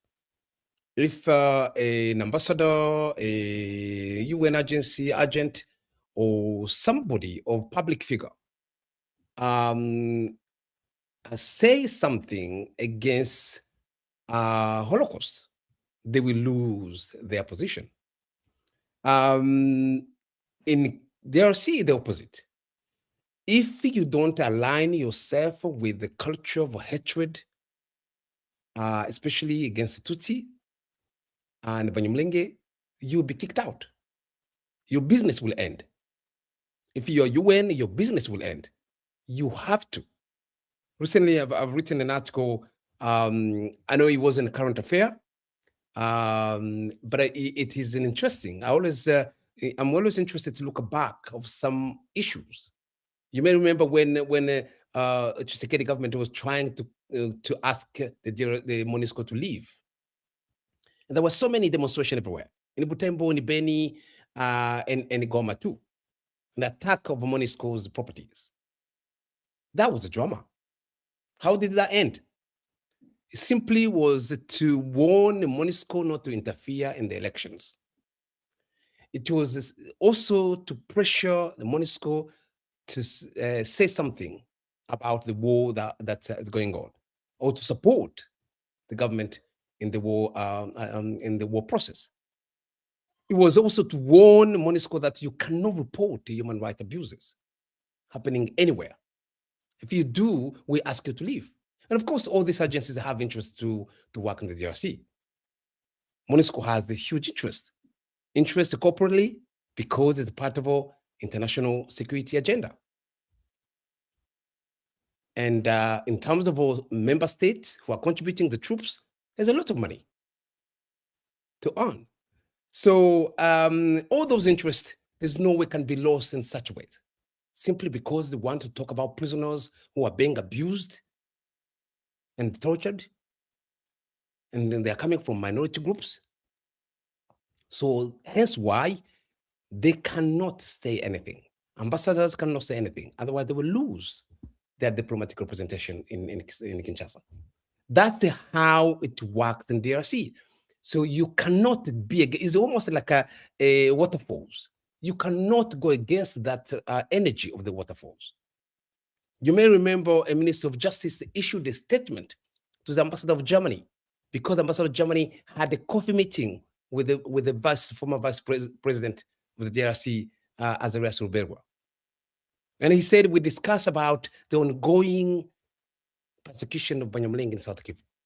He said simply that on Twitter. He was sent a statement that it was harsh. It was almost like the expression we hear about killing a mosquito with a hammer. You cannot resist if you're against hatred and the persecution of Tutsi people in the DRC. That's why the prisoners and nobody's talking about them. Thank you. Thank you so much. So I have people who have come, and I was about to ask the questions that were asked by Didi, but also Etem was here, number one, and then Didi. then Fiston. So, Etem, if we have a question, please be brief and be specific. Ask your question. We don't have a long time and we have a lot of speakers here. So go ahead, Etem, and then I'll come back. I have one question, one last question that I'll ask Dr. Alex and Dr. Boyana. It's gonna be a question for both of you because we need to understand both perspectives. But before then, let me give few speakers here to ask you questions. Etem, open your mic. Uh, I'll be brief. I'll be brief. The handover of Uvira remains deeply controversial, and that's why so many questions are running through our mind. Was it true? Was it truly a step forward stability, or was it a strategic failure with the foreseeable consequences?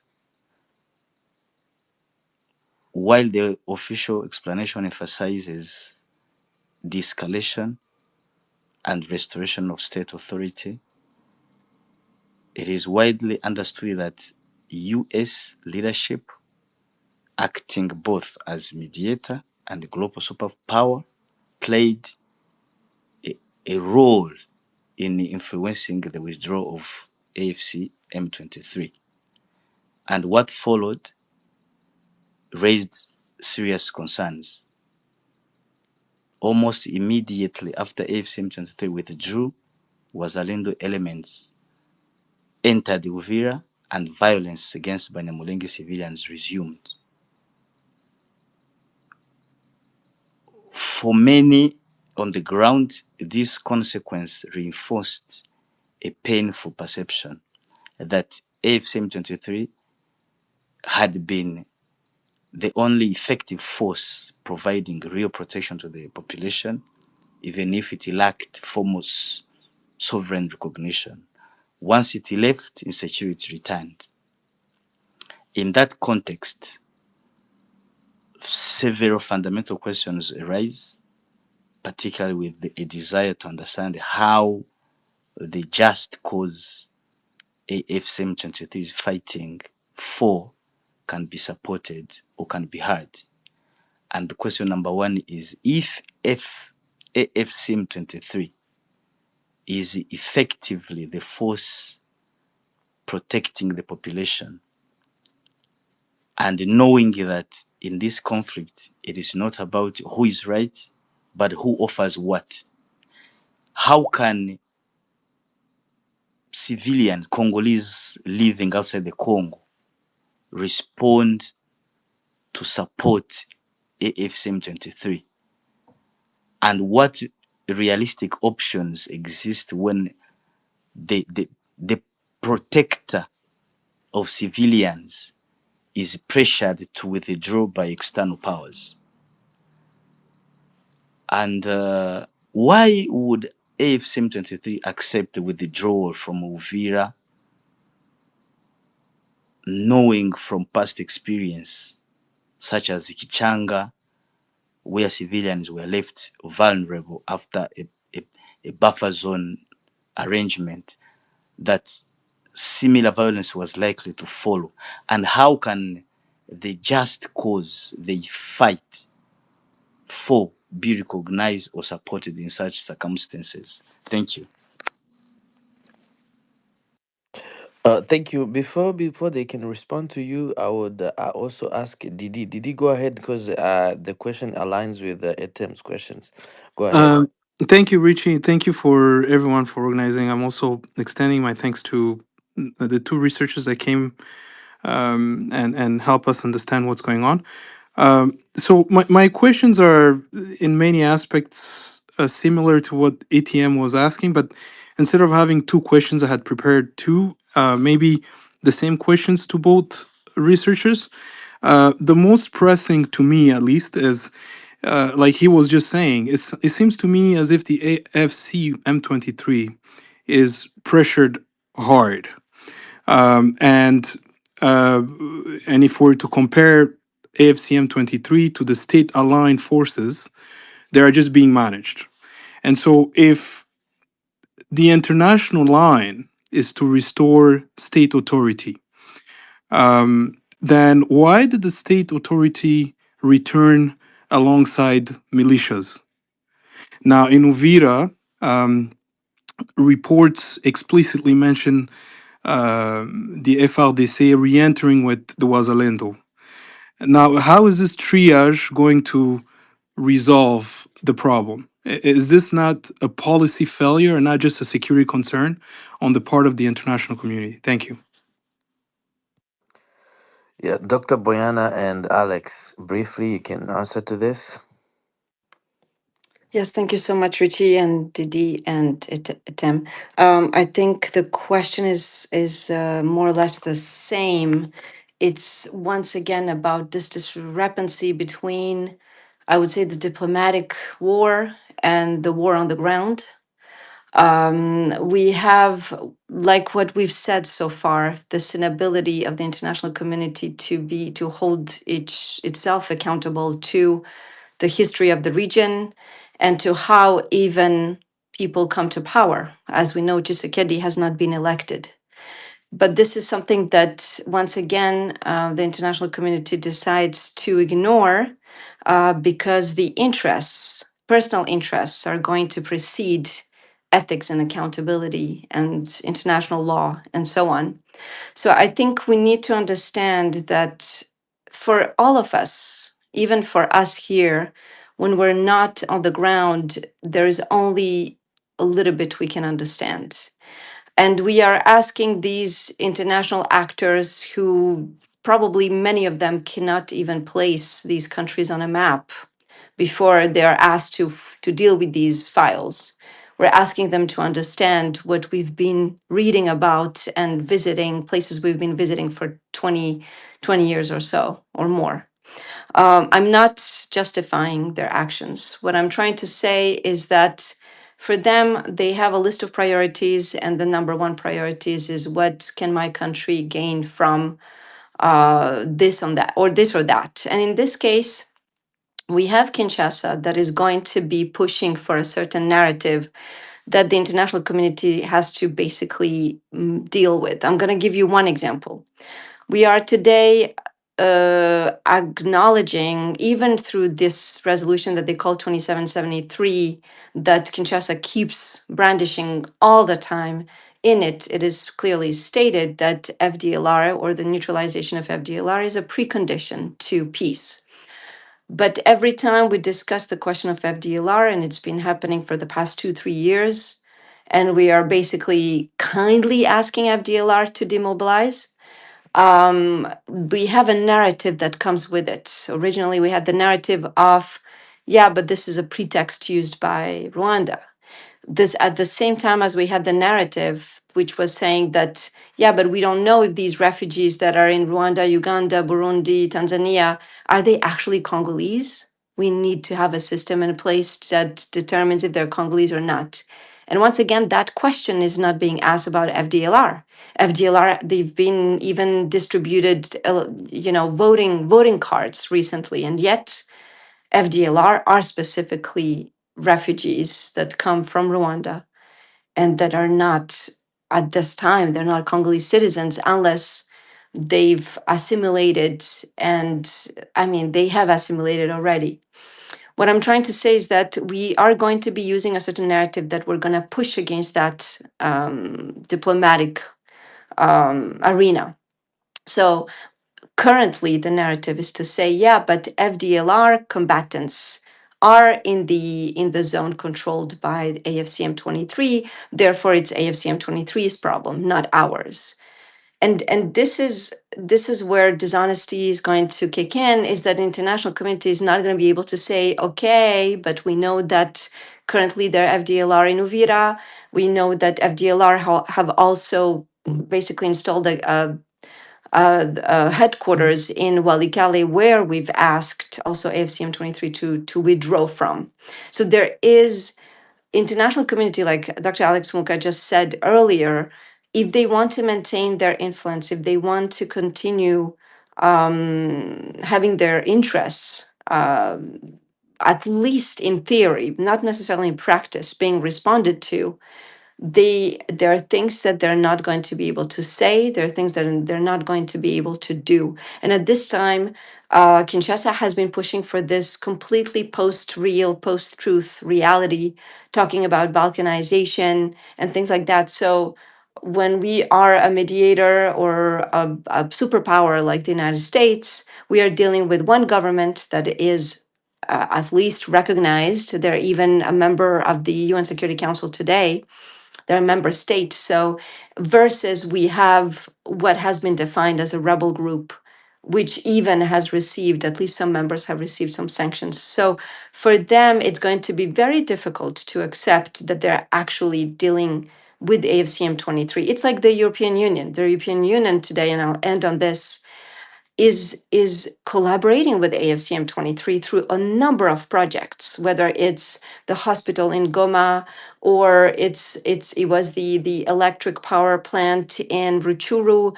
All of these projects are funded by the European Union in areas that are administered by AFCM 23. So there is a direct collaboration between international organizations and international institutions such as the EU in these areas. Another example is that every week AFCM 23 meets with all the NGOs present in Goma, and they discuss together how these NGOs can access all the areas that are under administration of AFCM 23. So there is a collaboration, but there is an organized silence around this collaboration, and everybody is simply repeating the narrative that Kinshasa is pushing for so that we can maintain our interests, so that our interests we can continue pushing for our interests. And I don't need to remind people that Congo is extremely rich in those critical and strategic minerals that all of those countries need. Thank you so much. Thank you so much, Dr. Boyana. And Dr. Alex, do you have a few words to wrap up this question so that we can go to the next? Because we still have a couple more people who want to ask questions. Thank you. Really, maybe just a comment on the last question. I think we really need to understand the state of lawlessness, which I started with earlier. You remember when Felix Tshisekedi came to power, declared his commitment to fight the corruption and l'état de droit, return of the rule of law, and ending the fighting. He said he was going to base himself in Goma. He never did. He started the état de siège in North Kivu and Ituri. Both état de siège failed. And there was an idea that gradually MONUSCO will withdraw. None of all those things really succeeded. In fact, himself, when he was in Beni, he said he has an army that behave like a mafia, selling ammunition to armed groups. The budget was really kind of stolen, where they're arming the armed groups and looting people's belongings and cows and selling them in Maniema area, in the minerals site. To make things worse, the National Army reunited with the Wazalendo. It became a legislation. Where on earth that such kind of things can happen? And it is fine for the international community. It should be a huge scandal. And of course, the ongoing poor governance and abuse of power by the government. That's a state of the Uvira. I think we need to be understanding Uvira not in a localized context, in a generalized behavior of the government, where the army and each member is really mobilized around ethnic and regional lines, Baluba people, Baswahili people, these are Rwandan, meanings Tutsis. We need to arm groups to kill them. This is the national army. We saw a spokesperson on national television and debating on myth of Tutsi women. and talking about how Tutsi are the almost kind of psychological an understanding of how Tutsis are malicious and immortal and they have no pain. Almost that's what he was saying. It was almost saying that they are no human being. And he received that kind of a teaching from a guy who used to live in Rwanda. This is the spokesperson, for God's sake. That cannot be. If you ask this guy to resign, the whole government should resign. Anywhere where there is a responsibility of the government, that is a scandal where the whole government should resign. It means you are equal to Hitler's type of ideology, turning people against one another and developing theories of genocide. So, other than that, we know that all this campaign that have been going on in Uvira, and really the question you're asking is this is the paradox. You are asking the M23 to leave, and the town is going back into a lawlessness situation. And how that's possible? Basically, that's the question you're asking. And I'm a kind of person who doesn't like conspiracy theories. But there is a very well educated, wise individual, a person in Congo who told me about the whole idea of how the world power, the external power, do not want Congo to be stable. I guess Uvira is really an example of that, and maybe that answers your question. How would you want a stability? Would you really not want a stability and prefer instability and chaos? Today we have much more. What's the problem? Uvira has really ended the blockade in the high plateau, and the Banyamulenge are not asking anybody to leave. They're not asking anybody to go where they come from. Entre guillemets, where they come from. They're not asking Babembe to go to Tanzania. They're not asking Baflero to go to Uganda. They're not asking anybody to leave. So really, if you would have left some kind of a look at the space libéré, there's all territory liberated by M23. You don't hear anything. You don't hear leeching. You don't hear cannibalism. You don't hear anybody being taken and banned in the public.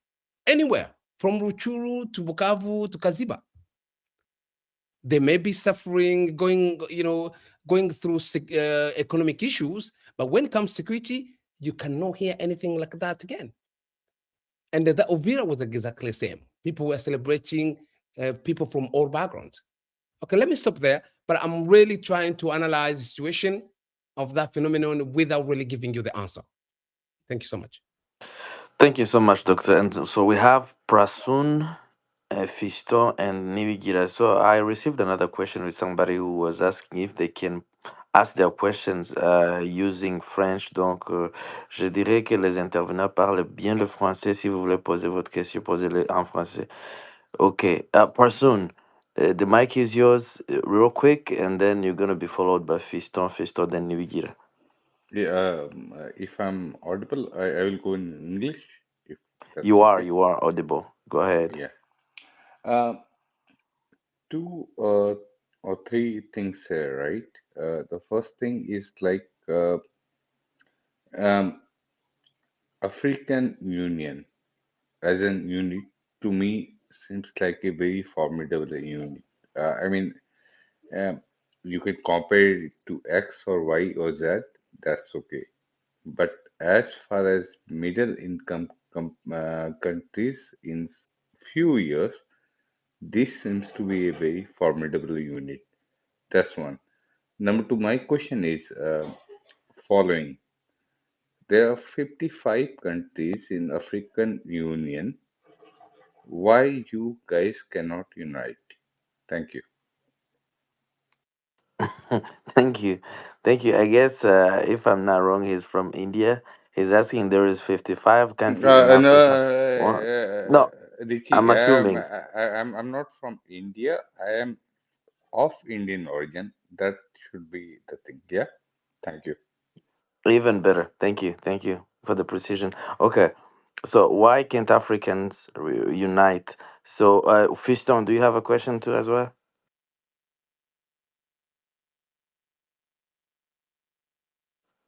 I can't hear you.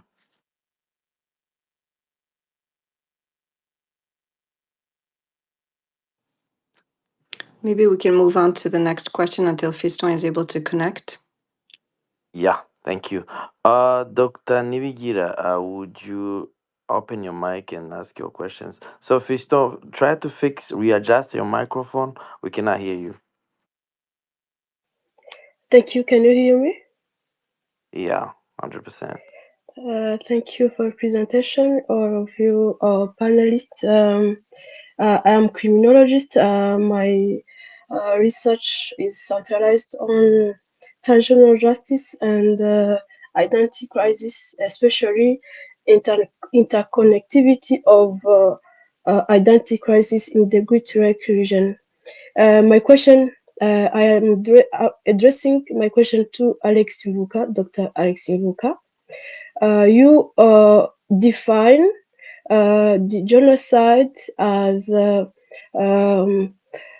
genocide which is in the same house but in the different rooms in the Great Lake region. And my question is, after withdrawing by the AFC M23 in Uvira, you have realized that there is no international community to protect the Uvira citizen. For you, what is the next for protecting this citizen? Thank you. Thank you. I think we have a room to take a third question. Rugezi, would you ask your question, please? Okay, thank you for having me. I don't know if you are hearing me. Yeah, we can hear you. Okay, just I heard one nation said that Tshisekedi was not elected. I would like to ask her, how did Tshisekedi get on power? And then, if that way exists, why the M23 AFC didn't use that way to come on power? Cause this war killed many Congolese. I think they should not go to Ribo way to take over. So I think that way would be good, because when he came on power, nobody dies. But these things, it took many Congolese. Okay, Thank you. thank you. Dr. Alex and Dr. Boyana, you feel free to start responding to these questions. The first question they asked, if I remember, Africa has over 55 countries. Why can't we unite? Dr. Alex. Thank you so much for the person who asked this question. Is really is a It simple. was me. Yeah, thank Sorry. you. It's a simple question, but incredibly fascinating. I will start with some really justifiable questions. Sorry, answer. One, we often forget that Africa is still 70 years old. It's very new. I'm not talking about it has not existed before 70 years ago in terms of being independent. And within that 70 years, you're talking about also 30 years of dictatorship across Africa. Really, when the colonial power left, they were clever enough to extend their power to make sure that they can still have political and economic influence. And those guys enslaved the country, similar to the colonial authorities. And now we are remained with the remaining 40 years. And those 40 years have been really affected by internal conflict. Again, struggle for power, democratizations. Those things kind of create some internal frictions and rivalries, the power rivalries. So really, within those 40 years, still Africa has not been stable. And I'm not trying to justify it. It is absurdity, because Singapore was independent same time as Ghana. Look at where Singapore is today. It requires visionary country, visionary leaders. There is another reason which is really justifiable, is within those during the Cold War time, Africa has been really probably more victim than Asia. Hence, some countries in Asia were able to escape. For example, Malaysia, and India. So it requires some sort of a political strategy against that magnitude of pressure from superpower, assassinations, so many things. We saw the apartheid regime, which was supported by external power, by Britain and the US. South Africa became almost free only 30 years ago, in 1990, 91.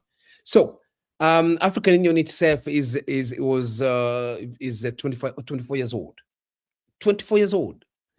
And finally, it is funded by either Dutch people or Norwegian or Japan. 53% of the funding is coming from external people. Now, although things can be, you can say, well, these are the quite macro issues, justifiable, but there's so many things that are not justifiable. We live in an era that is less threatening for any country to develop and expand and become free. We're no longer during the Cold War time, which was like a black hole, where, CIA and many other security interference, kind of assassinating leaders of Africa. So at the moment, you can, if you want to. Examples, we've seen example of Rwanda after genocide in 1994 against the Tutsi.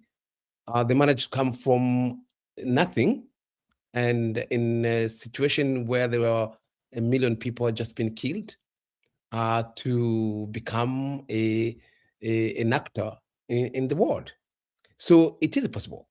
So what I'm trying to say here is African Union has not been able to even address some of the the basic issues, such as the trade between themselves. And if such a kind of a policy was really somehow initiated collectively, there is less threat from external power.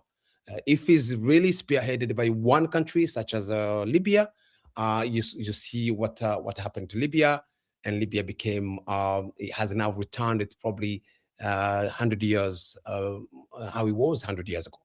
So the point I'm trying to make is it is a failure of African Union, similar to failure to other countries. Now they talk about having a seat at the UN Security Council. Who's going to be to that seat if you guys are not united? Nigeria, Egypt, South Africa, you have competition over who influence Africa by sitting at the UN Security Council. And why do you want the UN Security Council, by the way? You want to sit on a seat you did not buy? And how are you going to influence the world if you have problems to decide on a policy that you're going to be benefiting from? UN is about responding to conflict, responding to climate change, responding to big issues. And Africa is the beneficiaries of so many of those big issues. And you're going to be part of decisions to benefit your own country? Imagine Congo being at the UN Security Council, and you are number one recipient of UN aid and the troops. This is the problem of what they call in French, la prise de conscience africaine, la renaissance. So Africans are knowing their problems and starting to remove borders and remove conflict between themselves, between the groups. The conflict on African land, many of them, I would say over 70%, are internal. Others are externally induced, such as what's going on in the Sahara area. But many others are tribal, where the government align with them. And that's continue to make African Union powerless. And it is a group of everybody and nobody. And where there is a kind of a competition between different political blocs, such as the SADC, East African Community, and Central African Community. So there's so many blocs in the West African communities. All of them are united in those blocs, and those blocs have political interests, and where they cannot actually, they can not able to move from them. So those are blockages, but mostly this is the responsibility of Africans. It is not really those issues which I talked about. Yes, they're there, but they're not big issues. Thank you. Thank you. So let's go to the question of Nibigira. She asked about people in Uvira. Should she rephrase the question, or you understood the question? I understand the question, but let me tend to give long answers. I hope I can summarize this. I often say really the African really so the countries in the Great Lake regions should be very concerned about this virus going around, a virus of genocide that's moving from one country to another. Yesterday was Rwanda, before yesterday was another country, and today is Congo. This is the same genocide. It's not two, the same. It's like a rat with a virus. It is not two, it's not three, it's the same. Same rhetorics, same origin. The way has been really, it's a legacy of colonialism, how the post-colonial power has used it in the same way.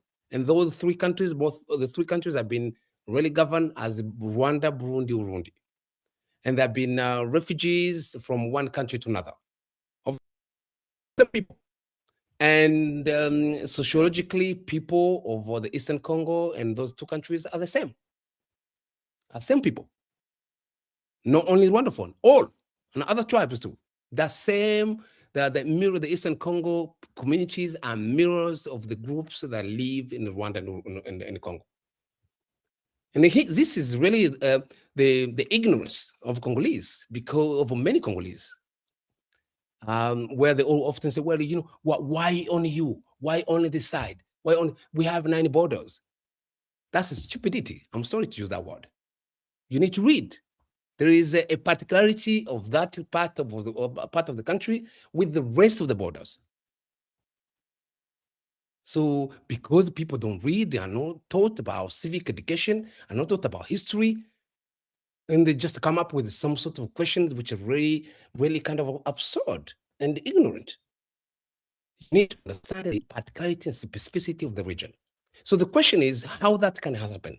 First of all, is really for the Africa, especially East African community, to understand that there is no way East African community will have integration without eradicating that problem.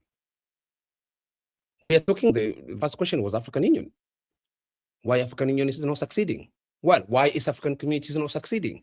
You cannot trade in Kinshasa if you are Kikuyu or Masai or someone who look like Tutsi, or you are Munyankore or you are Mufumbira if you're trading somewhere, or you are Burundian Tutsi if you're anywhere.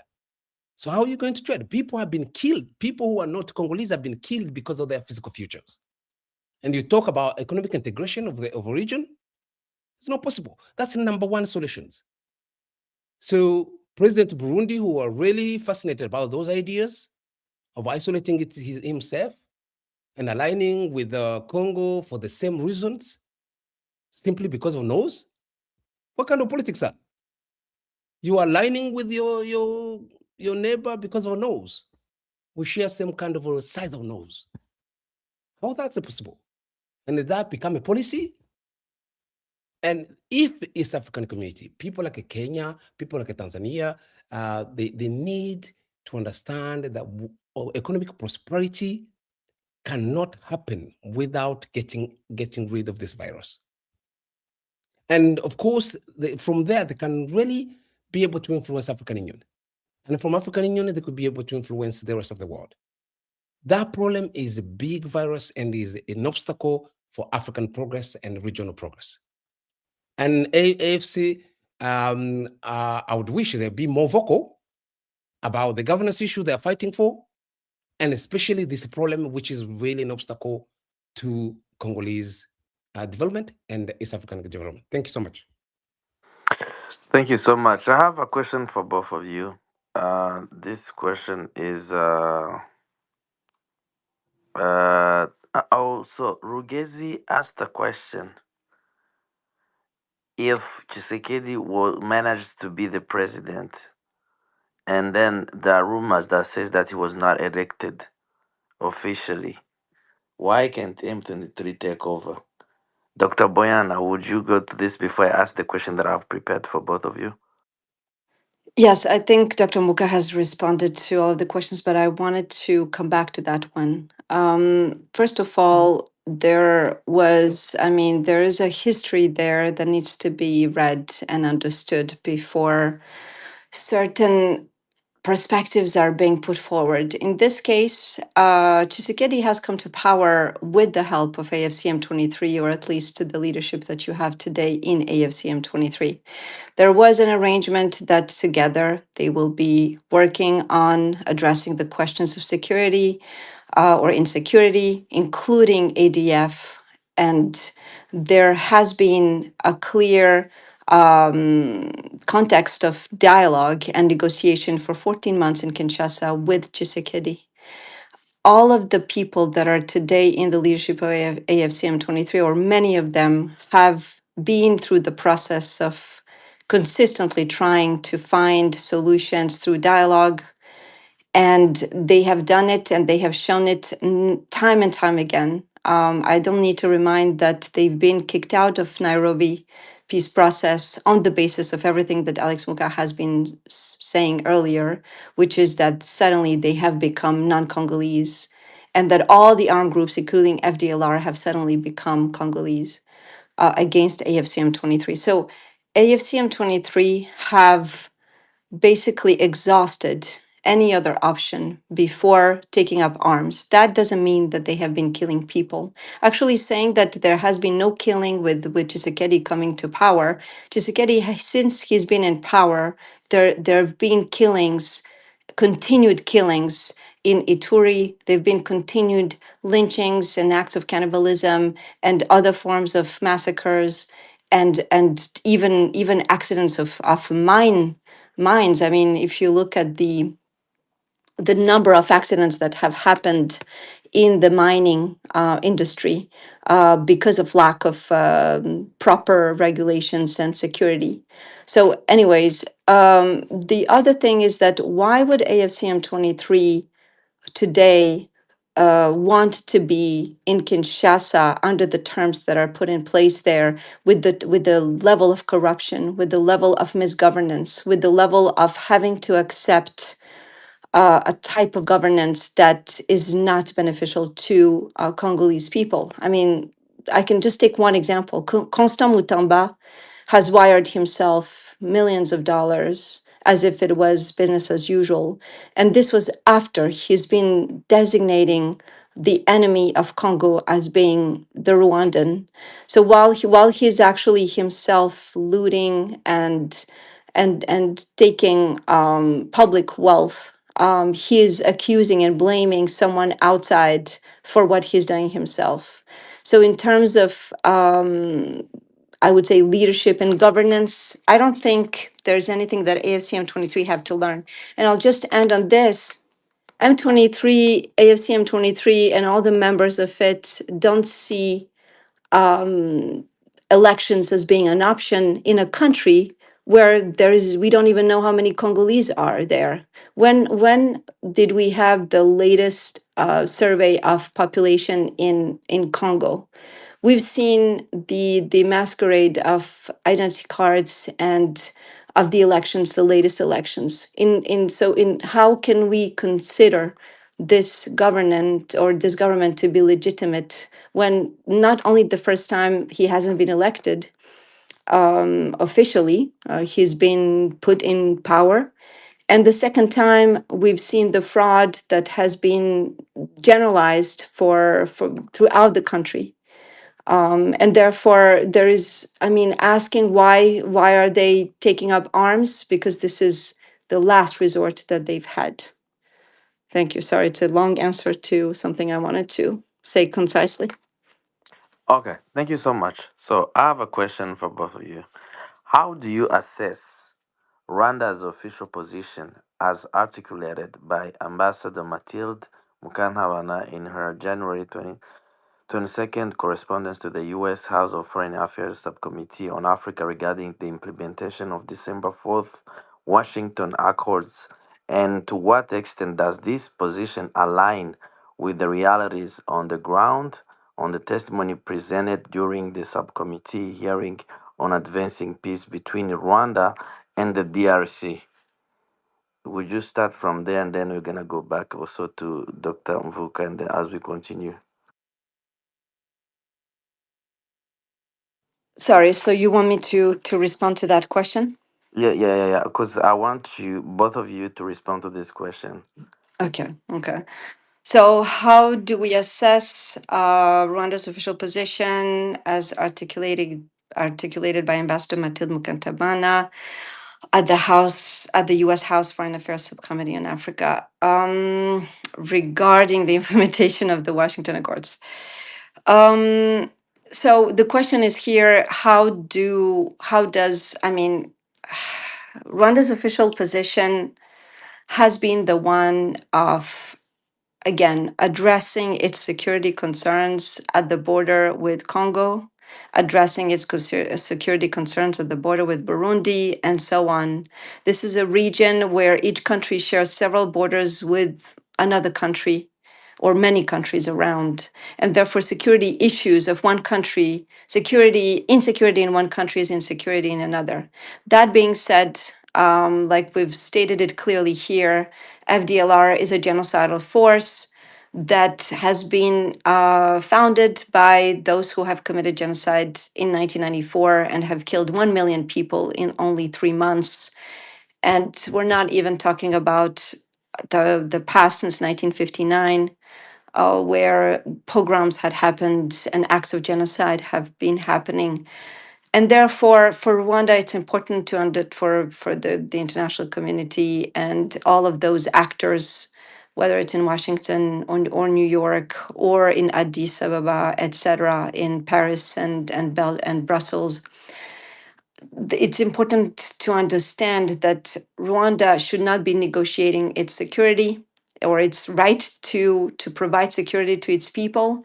And therefore, I think that the official position of Rwanda, which again, I'm not necessarily reading their mind, but I imagine that it's important to understand that whoever is in a state in a state of control or administrative control in a certain area, it's important to understand that we need to collaborate with them. Once again, I will reiterate that the European Union today collaborates with AFCM 23.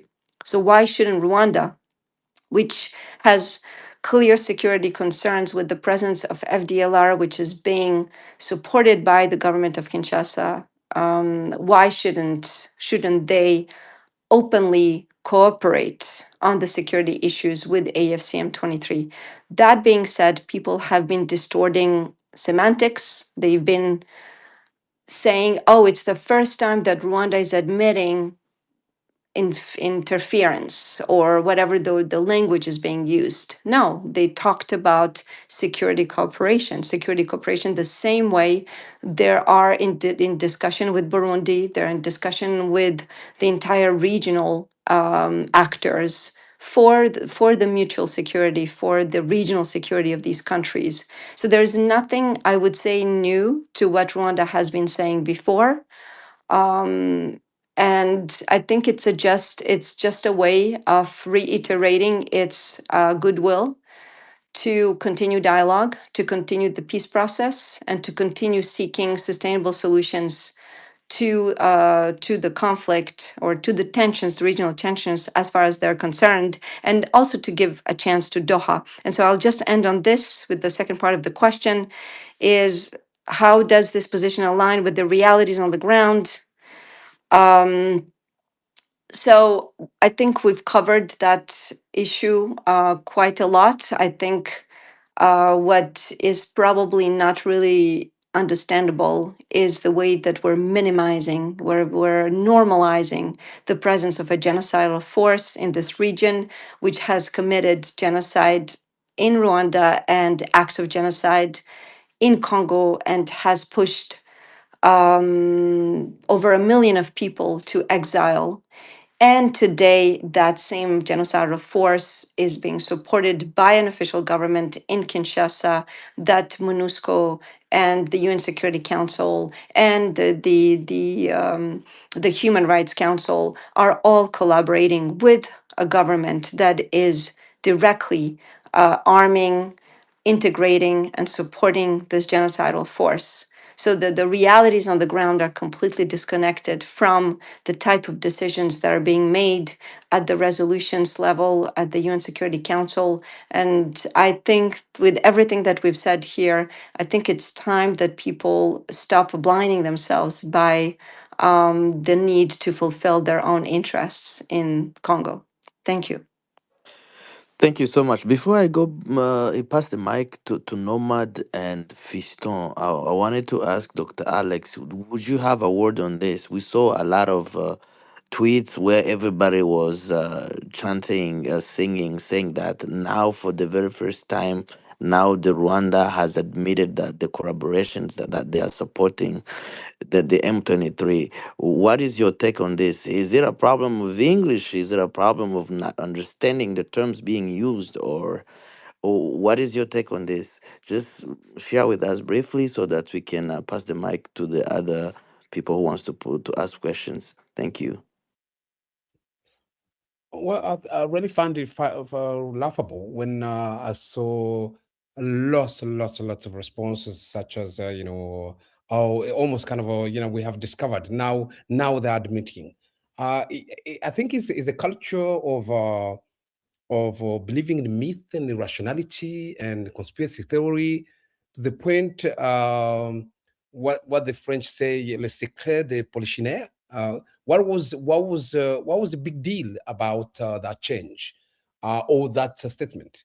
Rwanda has always, as Dr. Kulibali said, that they have security measures in place. They are in war with Congo, basically because of security threat. They all have security measures, and whatever that translates to.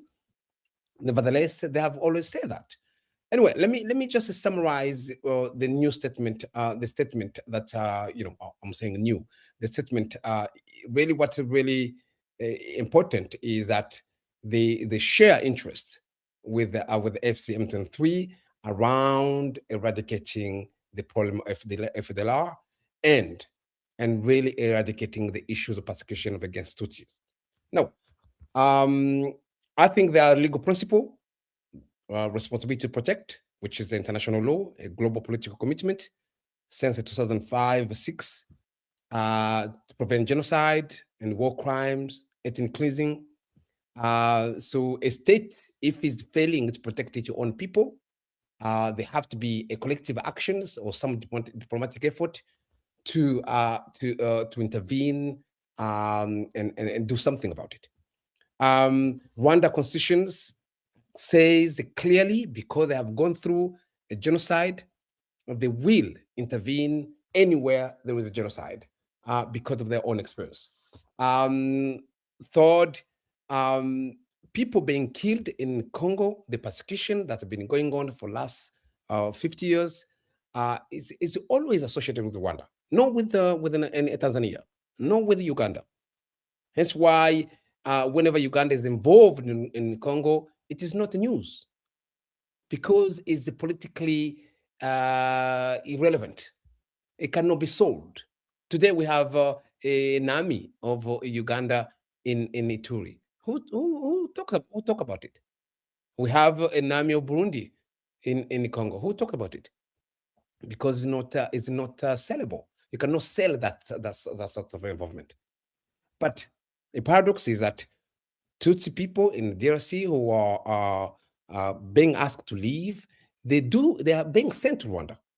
The deportation that happened in 1996, they were being sent to Rwanda, not to any other country. So Rwanda has interest in that. There are hundreds or thousands of refugees in Rwanda, and the communities from those people are being persecuted. I personally think Rwanda has taken so long to say that. They have the interest, and they should be clear in protecting these groups of people who are being persecuted because they look like them. I've seen in Bukavu, when in my research, there was a moment when there was a rumor that the president of Rwanda has died, sorry. And I saw coffins in a city. And what shocked me was a governor phoning Banyamulenge community leaders, saying, look, please, if this news is true, make sure all Banyamulenge stay inside the house because they will be killed. How is that possible?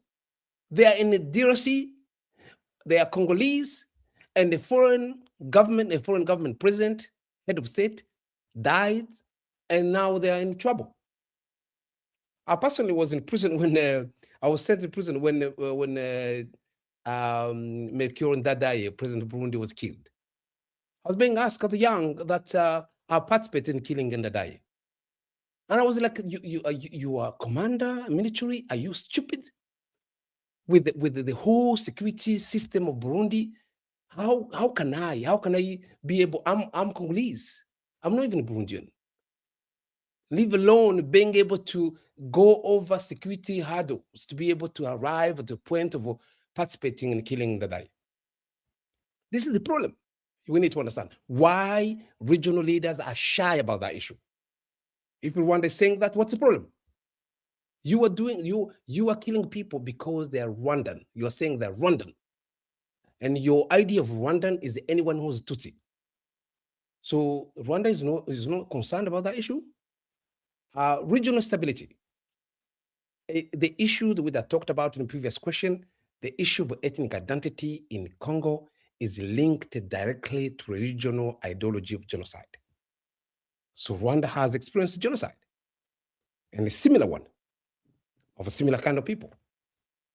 And so I think the last reason we need to understand that the security problem that FDLR pose, it is particular to Rwanda, because this group is not saying it's going to be attacking Uganda.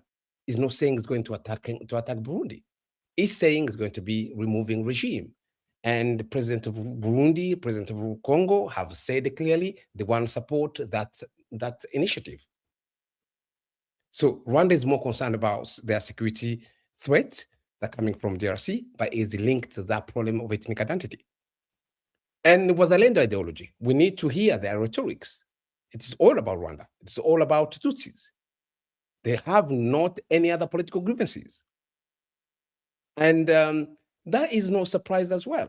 It's no surprise for Rwanda to say that because Uganda is involved. Why it has not been a big headline, all operation that Uganda is doing in the Lwenzori area?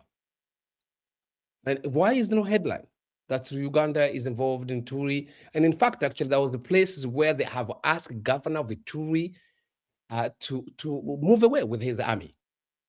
They can take control of some cities without any involvement of FARDC. And nobody talk about it. There's no headline. And if is Rwanda saying that, it's become a headline. So why don't you take Wazalendo as an ADF form in South Kivu? If Uganda is going to eradicate ADF, so take it as Wazalendo and FDLR are ADF of South Kivu. And therefore, Rwanda has interest in that too. In exactly similar way that Uganda has interest to fight ADF, Rwanda has interest, whether Congo wants or not, to go to fight a threat that is really imminent to them. And FCA has welcomed the statement. And you saw The coordinator Nanga was so relaxed. He was like, "What's the big deal about this? We share borders. In fact, this is the second most lucrative border in the world after Mexico. And hence why the Congo could not afford to close it. The only person who doesn't think so ahead is President Ndayishimiye. He always tried to close borders as if it's like a heart doors. Don't just close the borders, just regardless whether you had individuals. There are trade going on. You are closing the doors for yourself. Now he only has Tanzania. You talk about fish, and you're going to eat fish only. You need some beans. You need some matoke or something else. And you close the borders. So Congo did not close the border because they share border with Rwanda. And FC said clearly that we do have interests. We share borders. We share so many things. Similar to Uganda, we do share so many things. So what is the big deal? All the point I'm trying to make here is to demystify the whole idea and the statement that Congolese and Rwanda has made. I wish any country in Africa, especially in Central Africa, should do the same, to go to protect Banyamulenge, if they can, to protect the Tutsis in Eastern Congo. They should do that because Congo has failed to do that. It's like a parent that killing his own children, a drunken parent. It has no responsibility and no even a shame that so many years other people are coming to help you. You're beating your wife every year, and the other people are coming, the neighbors are coming to help. To tell you, why are you beating your wife? Be nice to your wife or your children. And now you're taking one of the children and say, "Oh, do you want to say that I don't beat your children? I'm really nice dad." Say that to the public. I'll give you a platform on the TV, and I'll give you some money. What sort of politics is that?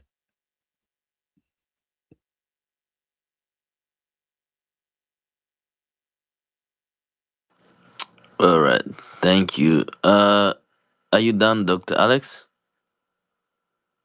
Yes, Richie, I'm done. Thank you so much. So I want to tell everybody that we are getting close to the end of our session today, but we still have Fiston, and Nomad, and we are together. I want you guys to ask your questions, and then I will ask both of our speakers to respond to the questions right after these three men speak. Fiston, go ahead. Can you hear me now? Now you are audible. Okay, this is good. Okay, I want to ask both uh, Bajoma, Dr. Bajoma and Alex. The question that I want to ask is, do you think when people ask questions about the war in Congo, do you think people ask the right questions? And I'm sure my question is not clear. Let me clarify if I'm allowed to. Um, if we talk about the needs for international community, Congo it never misses on the table. When people talk about the minerals, when we talk about all those kind of different power that international community holds, Congo never left out. But honestly, when you look at the leadership, we're not on the table. Nobody is representing Congo. Even though there is maybe somebody like somebody who's present, they're not present to talk about our needs or to talk about what actually the country wants.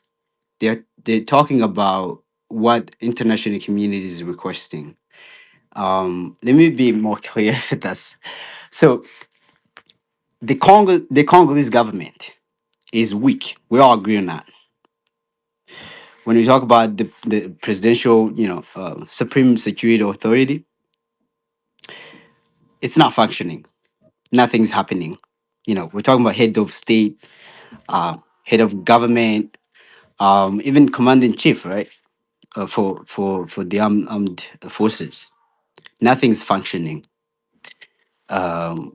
We talk about prime minister. what does he talk about when he's engaging with international community? You know, and the Council of Ministers, the whole line of of of cabinet.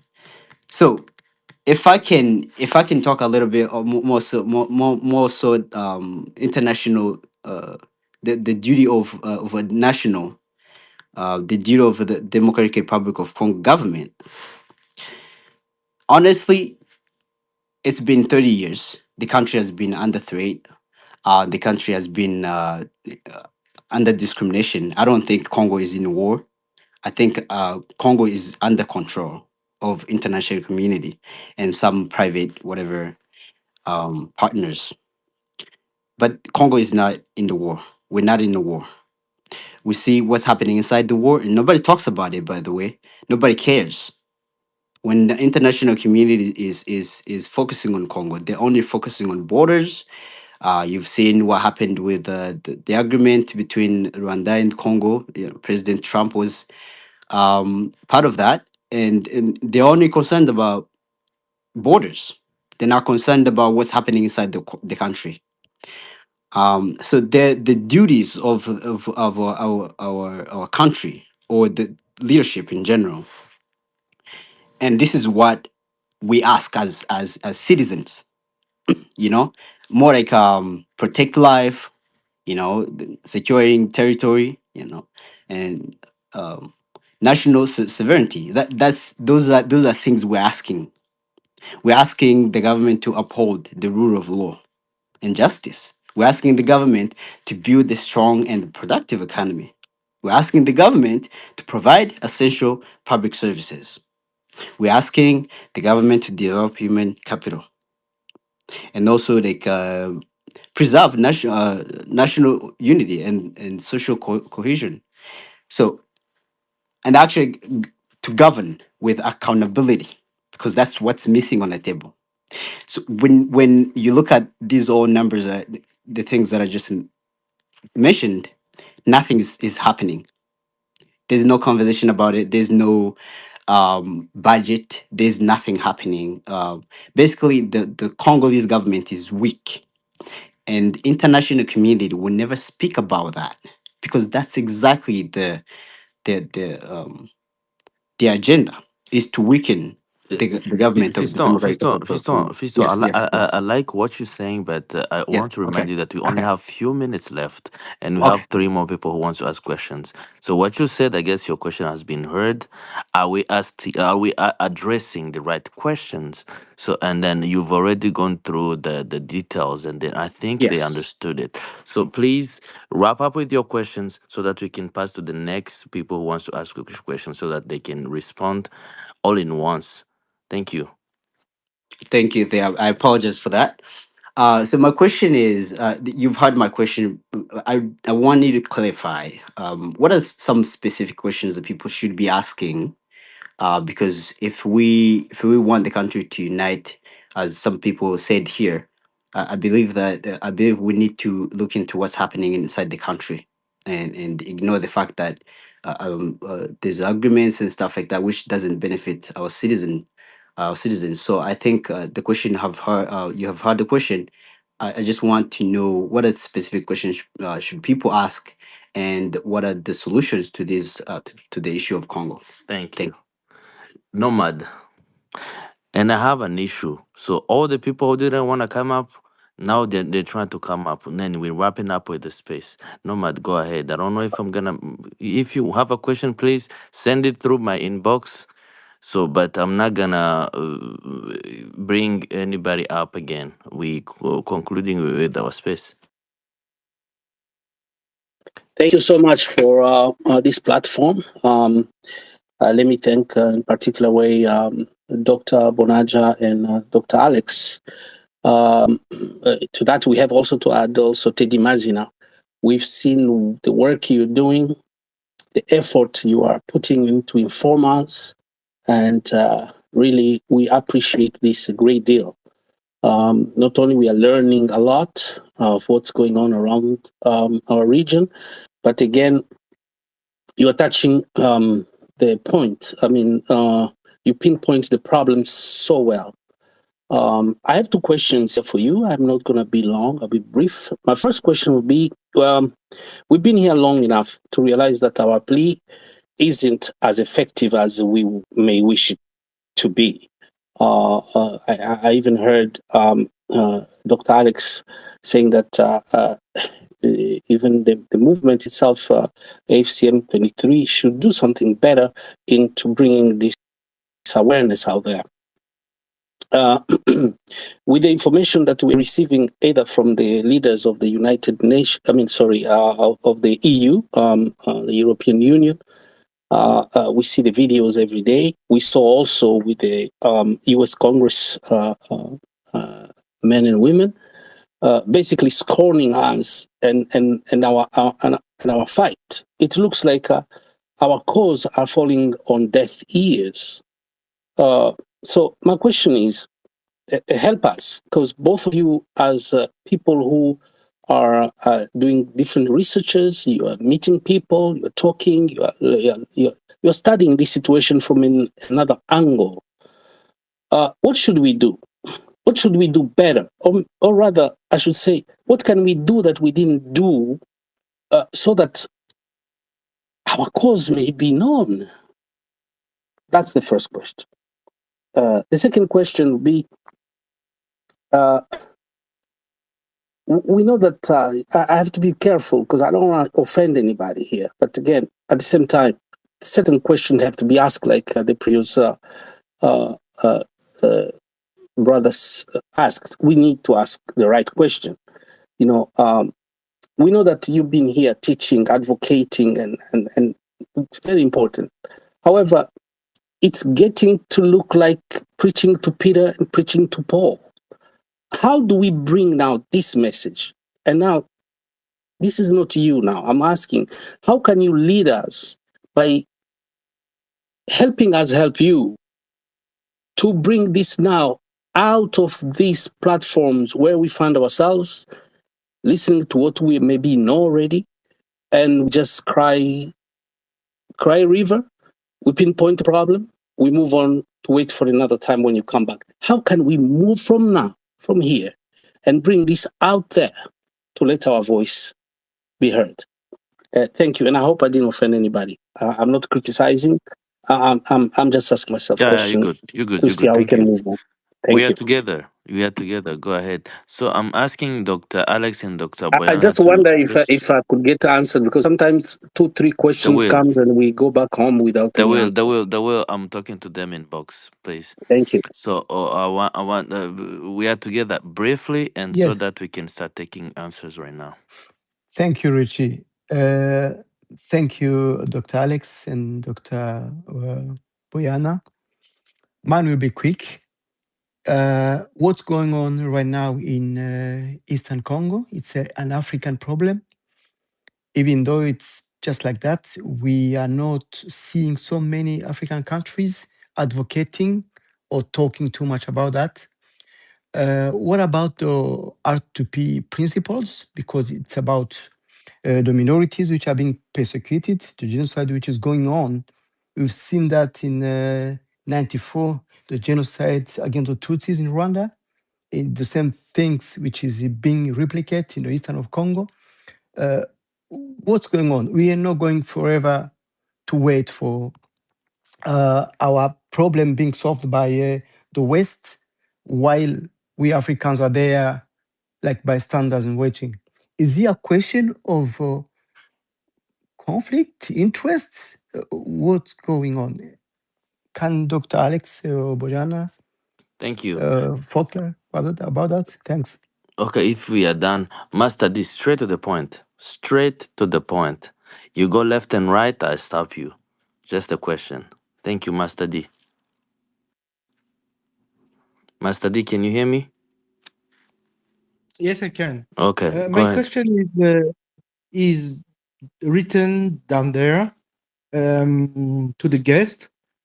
Why do I have the feeling or the impression that each move from the president of DRC looks like a move from the FDLR? Period. Interesting. Okay, should we take two more questions, and then I'll give enough time for Dr. Boyana and Alex to answer to all the questions as we're wrapping up with as we're closing our space. So THM, do you have a question? I actually had a comment to make, and I'll be a little bit brief if that's okay with you. Okay, yes. 2 seconds. 2 seconds, all right. Uh,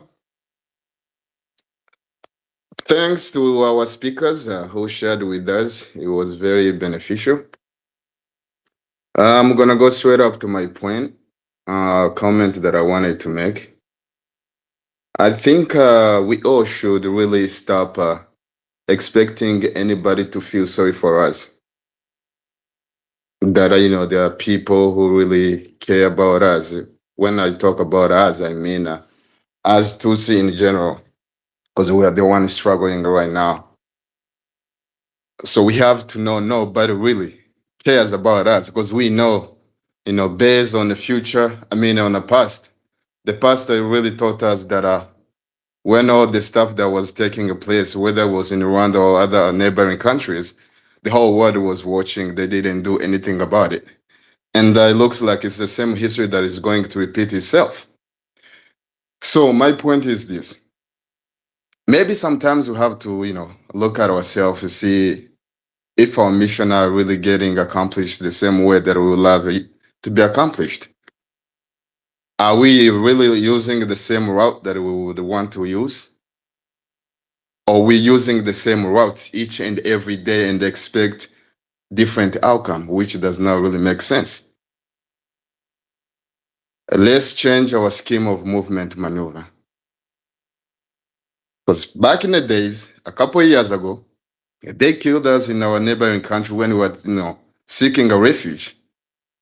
And now they're actually in our villages. That means there is something wrong that we're doing. So we have to look at ourselves, change our scheme of movement, maneuver, and move on. And don't expect any really thing from anybody. This world superpower, they're just there for personal interest. So that's my point, and thank you. Thank you, THM. Buyomungu. Yes, I'm here. Can I just leave a quick statement Please. in regards to some disinformation, I believe, that's been passing from the speaker, if you don't mind? Yeah, okay. Go Just ahead. two, Go ahead.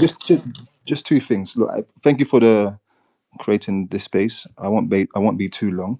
But first of all, look, we have to go to the facts. I don't think that we can say the reason for what is occurring is solely down to Congolese hating Tutsis or Congolese hating one certain group of tribe within the country. It's a whole holistic thing, and no, I don't think Congolese even deny it that there is an aggression against Tutsi Congolese at the current moment. That's factual. I don't think most Congolese deny that, but we also can't deny the role of other parties that are involved in what's occurring within our country. That is one fact. Everyone seems like they're pointing the fingers and saying, "Well, Congolese are hating. Congolese are at fault by themselves for what they're doing towards the Tutsi minority within their country." Is also other parties are also involved within our region who are also playing a part to cause this to happen, and people not speaking up about that. That's one fact. Second, there's another disinformation. I think Dr. Alex indicated that there's no Tutsi businessman that does business in Kinshasa, which is completely wrong. First of all, there's many Tutsi businessmen, even at current state, are doing business in Kinshasa. We can even speak about within Goma within itself prior the war happening and M23 coming to Goma. One of the biggest electricity company is part of a consortium of Tutsis. Who are there. We have to debunk that information as well. That there was a hatred against Tutsi that can't do business in Congo. So much misinformation. That was the company's called Sokodi as well within itself. Second, the border wasn't closed or third, sorry. The border wasn't closed for multiple reasons, but it's not the most active border in the world. Again, I don't know where that information came from. COMESA of Africa, which does the trade across the borders, I think this is not even the top 10, or I don't think it's the top 5 even of active borders within the region. You know, there's other reasons. There's actually the civil society who's the one debunked, didn't want the border to be locked down. It was not nothing to do with the border being super active and thus forth. Remember, there was a route that was actually discussed. I won't talk about my role, but there was a route that was discussed and it was due to be built, which would have helped economical development, which also would have helped the situation of taking out FDLR alongside Uganda at that time, with the route of Bunagana road being constructed. Try to wrap up with what you're saying, because we're about to close the space and then we're about to Yeah, give my them to issue is just that the. we shouldn't be.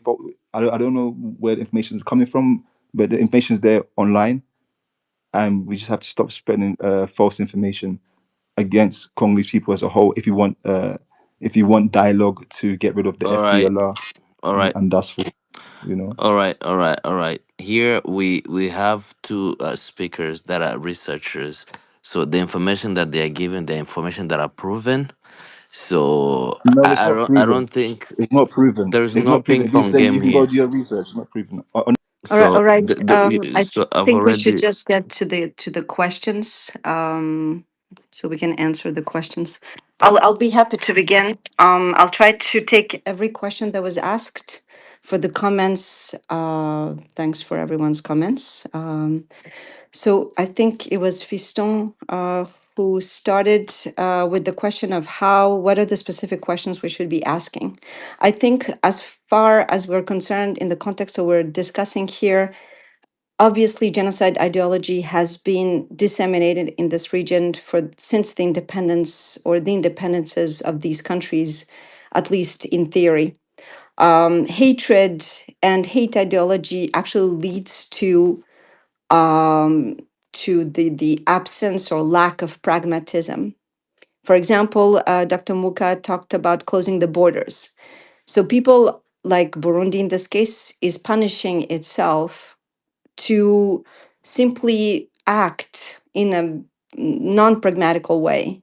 So closing the border is going to lead to a number of economic consequences for Burundi itself, which was already being in a huge economic issue, forcing Burundi to actually even go into Congo for money. So I think the big question to be asked is, why is it that genocide ideology, which might sound like a very abstract thing, but has clear mechanisms on the ground, as we've seen? Just one example, for example, that I'll be giving is the decimation of the Virunga parks, or of the Virunga Park, where we've had illegal coal industry that has decimated an entire park of hectares and hectares and hectares of land. This was a protected space that has been completely decimated, where we've planted corn, and we've even had FDLR administer, put checkpoints and roadblocks where they were taxing everybody going through that area, where people have been actually cultivating in a protected space, and whole entire settlement colonies have been put in place. If you guys go to Tongo today, you can see that it's an entire, almost city. Like if we count the number of people there, it's a huge town that is a pure settlement colony by FDLR. So we have an ideology that is being spread, that is being disseminated, that has become official policy today in Kinshasa, with the support that is being given to FDLR. So and then we've mentioned here some of the examples with the spokesperson of the military who goes on public TV and who is actually using the precepts of this genocide ideology, accusing that same community. So one of the things that needs to be focused on is how do we eradicate genocide ideology? So, Fiston, for your question, what are the specific questions we should be asking is that how do we eradicate genocide ideology? A person who is today born in Masisi and who's lived their entire life in Masisi is being asked to go to Rwanda, to go home to Rwanda by somebody who spent their entire life in Brussels. And so someone who's lived their entire life in Masisi, who was born there with their probably parents and grandparents born there, is being called a Rwandan. And I'm sorry about the comment that was given on the last, but this is really the big issue today. There's not another community today in the political official discourse that is being targeted the same way that the Tutsi are being targeted. So we need to stop promoting hate ideology and genocide ideology and divisionism and tribalism and so on and so forth. And we need to find ways to eradicate it through several things that actually, and I think I'm going to go to directly to Nomad's question, is the whole question about walking the talk or talking but not walking, in the sense that right now, AFCM 23, and I'm speaking from experience from having visited or having spent a lot of time doing field work in areas that are under administration of AFCM 23 in the past 2.5 years, is that they are focusing on precepts, on particular precepts or particular values. And these values are going to regulate every single one of their actions.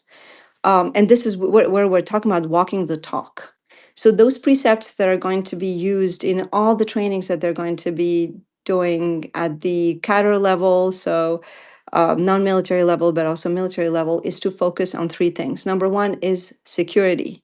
So we need to bring back security because people cannot do anything if they're not safe. I mean, one really major comment that everybody has been saying in Goma in the past year is we don't hear gunshots anymore. The same thing was happening in Uvira during the 1 month that AFCM 23 was there.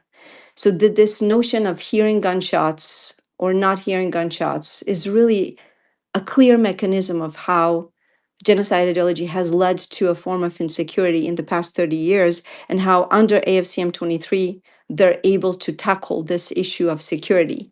And we've seen it in Uvira.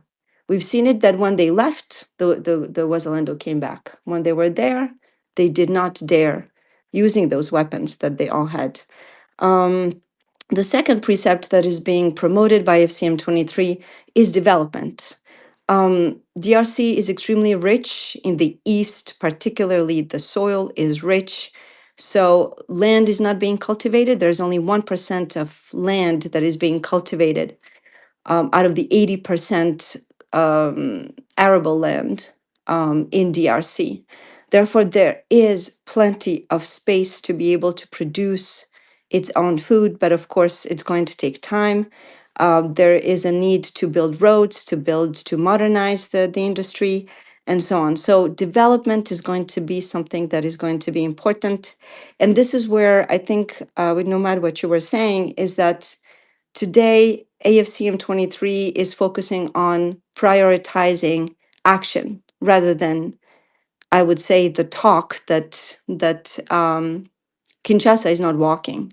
So there's a lot of this idea that we are doing this and we're doing that, but in Kinshasa, nothing is actually happening. As far as AFC M23 is concerned, every day, they're dealing with hands-on actions that they have to deal with. I mean, imagine there were 500 taxes in Goma, just in Goma, that everybody had his own tax. You had people who had two weapons, and the next day they wake up, they're self-proclaimed generals, and they put up a roadblock, and then they start taxing people. So AFCM 23 is going to first have to deal with these issues. Then you had no electricity and no water. Places like Kibumba, they had no water since the independence. So access to water, access to electricity, roads, decreasing these, even the expenses, the cost of life, etc., etc. And then the third precept that AFCM 23 is promoting is anti-divisionism, anti-tribalism, is eradicating this genocide ideology through the what they call le vivre ensemble, so the living together, where nobody is being discriminated based on who they are, but there is space and wealth and access to everybody. We are together. I think you actually discussed this question of genocide ideology. So I kind of try to answer with the answers I gave to the rest of the questions. Mr. Master D, who is saying, DRC government, every action they do is FDLR. Yes, FDLR has been extremely influential in Kinshasa. Tshisekedi has realized that his failed governance is going to bring him to non-existence and even to not being able to continue staying in power. So he's espoused the genocide ideology of FDLR and all the narrative that goes behind it. So there's clear, I mean, this is not new. UN group of experts and not their that that their reports are very based on always on evidence, but at least as far as the FDLR uh, collaboration with DRC government is concerned, there is a clear understanding that FDLR have changed, have reshaped their influence through collaboration with the DRC government. So obviously, anything that DRC government is doing today, FDLR is part of that influence. I think that's more or less what I wanted to say. Thank you so much. Sorry for the long answer.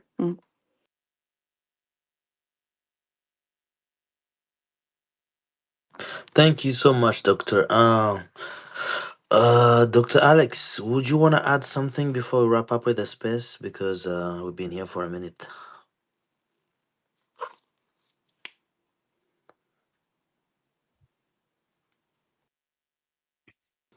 Dr. Alex, can you hear us? Okay, can you hear me? Yes, now I can hear you. Okay.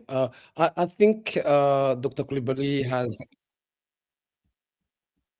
Uh, let me hold on a second. I think there is a problem. We can hear you well, Oh, Dr. you can Mungo. We can hear you very well. Okay, good.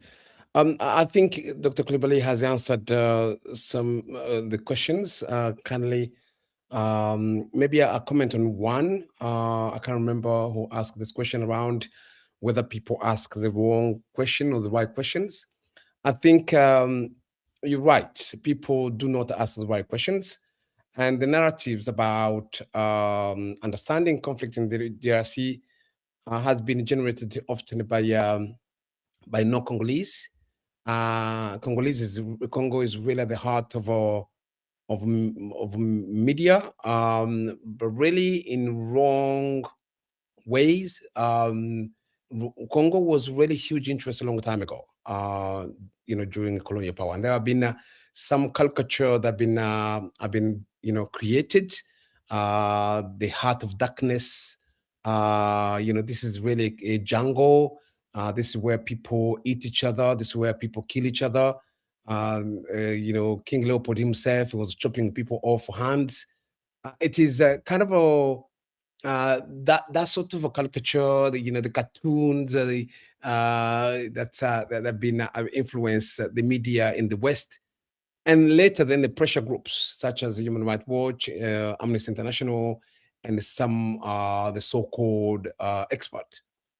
Somehow they focus on one thing because it will make them famous. The whole idea of minerals, blood minerals, which people like Ben Affleck, Hollywood star, has generated. And the Congolese themselves, because they want money, without knowing that they're harming their own country. People like Dr. Mukwege, Denis, came up with the idea of Congo being the world capital of rape. Of course, I'm not undermining that how sexual violence has been used as a weapon of war. But at what point it has led to making Congo being that? It could be that, but I think all those headlines became a shadow of understanding the underlying problem of Congo. It is not about minerals. No one armed group are mobilized or start. I've read so many researches about what motivates armed group to start. There's nowhere they start with an idea of we want to extract minerals. People benefited from minerals are government. They are the one who hold the concessions of minerals. They may use armed groups to influence Kinshasa. To influence Kinshasa, you have to be a good speaker. You can mobilize people. And two, you have to be someone who has armed groups, so you can be able to somehow get the government attention. You kill so many people and you get government attention. Or you'll be supported by the government to continue to kill.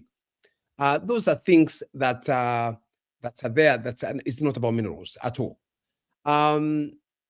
So I think what we need to understand, and this goes to the guy who talked about, factors, who talked about our other factors, other regional factors. It is not about hatred. I think there is you heard about this issue during the Black Lives Matters. You had this issue about white privilege. There is also privilege of living in a skin that's not white, is not Tutsi. And when I hear such comment, I hear the privilege. And innocently, this guy naively, he's talking about Congolese and Tutsi, as if Tutsis are not Congolese. Congolese are killing Tutsi. Congolese, who are Congolese? Already, that is the framing itself is wrong. Congolese, Tutsis are Congolese too. So who are Congolese, who are Tutsi? There's like two nationalities. And you are trying to educate us on how we talk about the issues. Already the framing itself is wrong. They leave alone the factor or the fact you are talking about. So the problem in Congo, you have to understand the underlying issues and the consequences. You are talking about the consequences. And I'm trying to answer the both questions, really, the comments and the question about how we should talk about the Congolese conflict. So what you're talking about, the other factors are consequences. The underlying causes of conflict are really the grievances around tribal myth relating to who has the right to ethnic identity. If you're not Tutsi, you don't know. You have not been, you have no sister been killed. You have no sister been raped. What right do you have to tell us that you know better? What's the problem? And you talk about fact, you are Googling. Who is more, so the problem is who is more indigenous, who is the citizen in the DRC. That's the problem. Everything else goes around it. Everything else, countries invading the Congo, it goes around that. Any other factors, it comes, the armed groups mobilizing around the same issue. So we need to separate the problems of populism, the governance issue. The whole problems that we're talking about, where I share with you, is the governance issue. And within the governance problem, you have a lot of problems and where other countries get involved. But the main problem in DRC is around citizenship of who's who. You saw even a few years ago, we saw the La Loi Chiani, le Congolais de père et de mère. What country will be talking about those kind of issues? You see, Banana Republic. We saw in Ivory Coast the same issues. That these are Burkinabe, these are not Ivorian enough. The whole myth about Ivoirité, the whole myth about Congolité. And you talk about other issues are consequences of that problem. That's where you need to understand the differences. And attacks against minority groups such as Banyamulenge is really a phenomenon that mobilize different political spectrum, left and right and central. Nothing else to unite people against other than that. So not only the cause is an opium of a mobilizer. So I think when you talk, the other things to finish, the idea that people can trade, that's wrong. Again, this is the privilege of not being a Tutsi. There's the peak. I can start from 1995. Banyamulenge, Tutsis were chased, all of them. Here there is a guy called the Safari. He was there. All of them. Was anybody else? Bayeke were chased away from Kinshasa? There's a peak. Always a peak. If you saw one, it doesn't mean everyone is there. And if you saw one, doesn't mean he'll be safe tomorrow. 1995, they were chased away. 1998, they were killed. 400, they were basically eradicating everybody. So in 1998. So recently, there have been what they call infiltrés. They started getting, kind of arresting so many people. Those who are there, there are few, but they're there. Personally, I had a business in Kinshasa. Why I cannot go? What right do you have an authority to think I have no reason to not go to Kinshasa? So you think that I have is really successful work there, but I cannot go there. So why do you think that people are lying that they can just be there? The company you mentioned, I've worked with them. This was the time which was no peak. There was a peak of hatred in Kinshasa, in Goma. In Goma, later than that, Sokode, which you were talking about, many people were lynched. There were so many, even military soldiers were lynched. Can you tell me anyone else who's been lynched and banned in the middle of the city? If they don't kill all of them, does not mean that all of them are safe. Examination does not mean they have to kill everybody, and then you say, well, there's a problem. So again, for the trading borders, I know that I can read a Paul Institute report. There is something that's mentioned about being the most active border in the world. What I know, there's a 45% of Congolese before AFC took over Goma. 45% of Congolese people live in Rubavu and cross every day in the morning to go to Goma.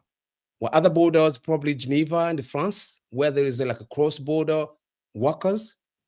But there is definitely something I've read with the Paul Institute report, really comparing the cross-border trades and especially the activity.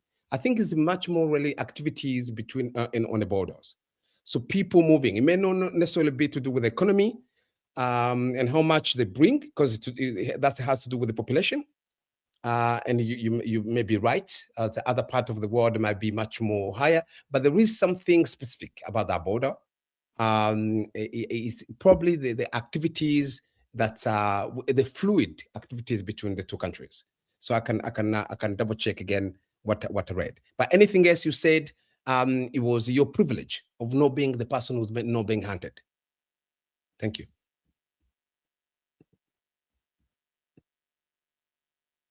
Thank you so much. Thank you so much, Dr. Boyana, Dr. Alex, and Adele, who's not with us. I want to thank everybody for being with us. We had a really long session. I would say thank you for all for being with us today and for sharing your time and attention in this space. And this, I'm talking to the audience. Your presence truly matters.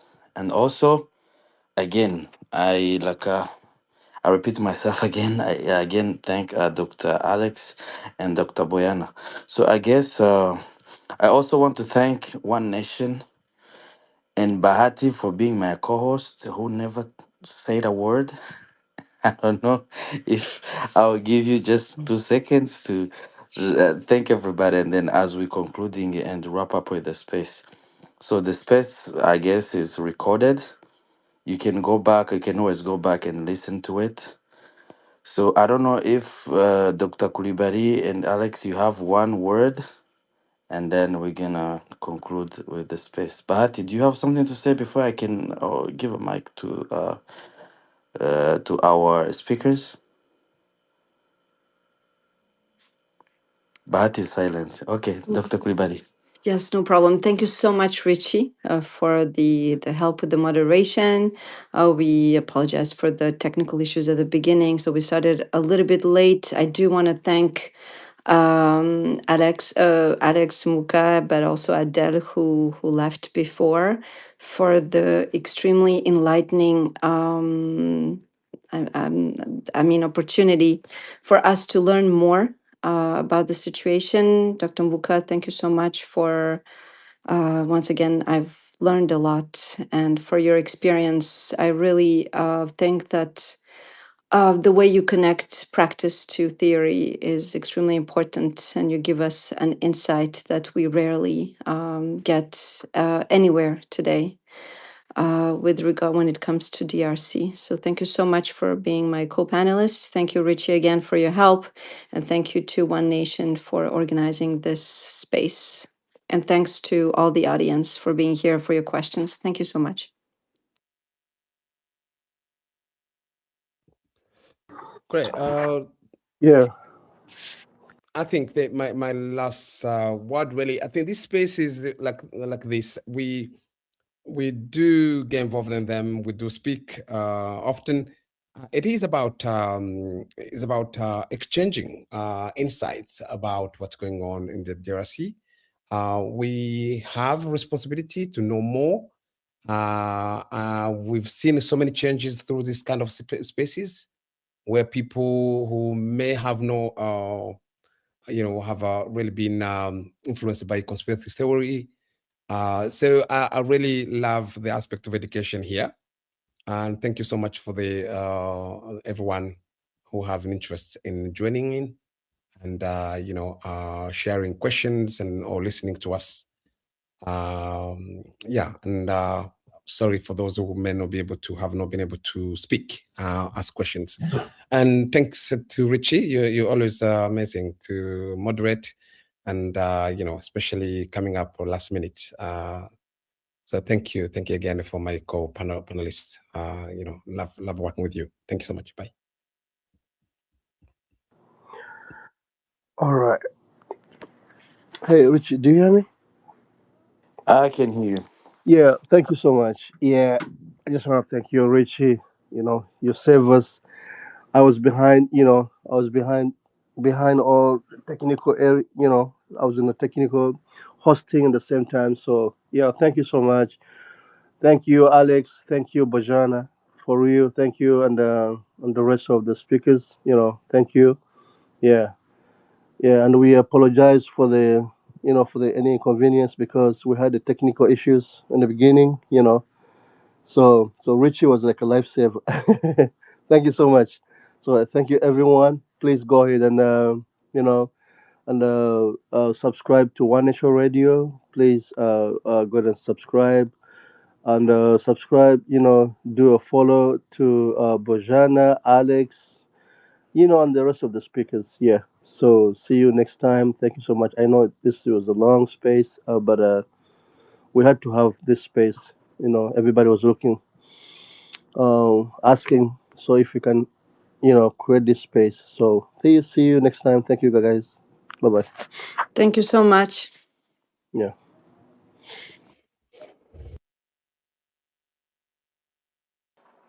All right. Happy Thank Sunday you, to you all. Richard. Thank you for the opportunity to ask a question.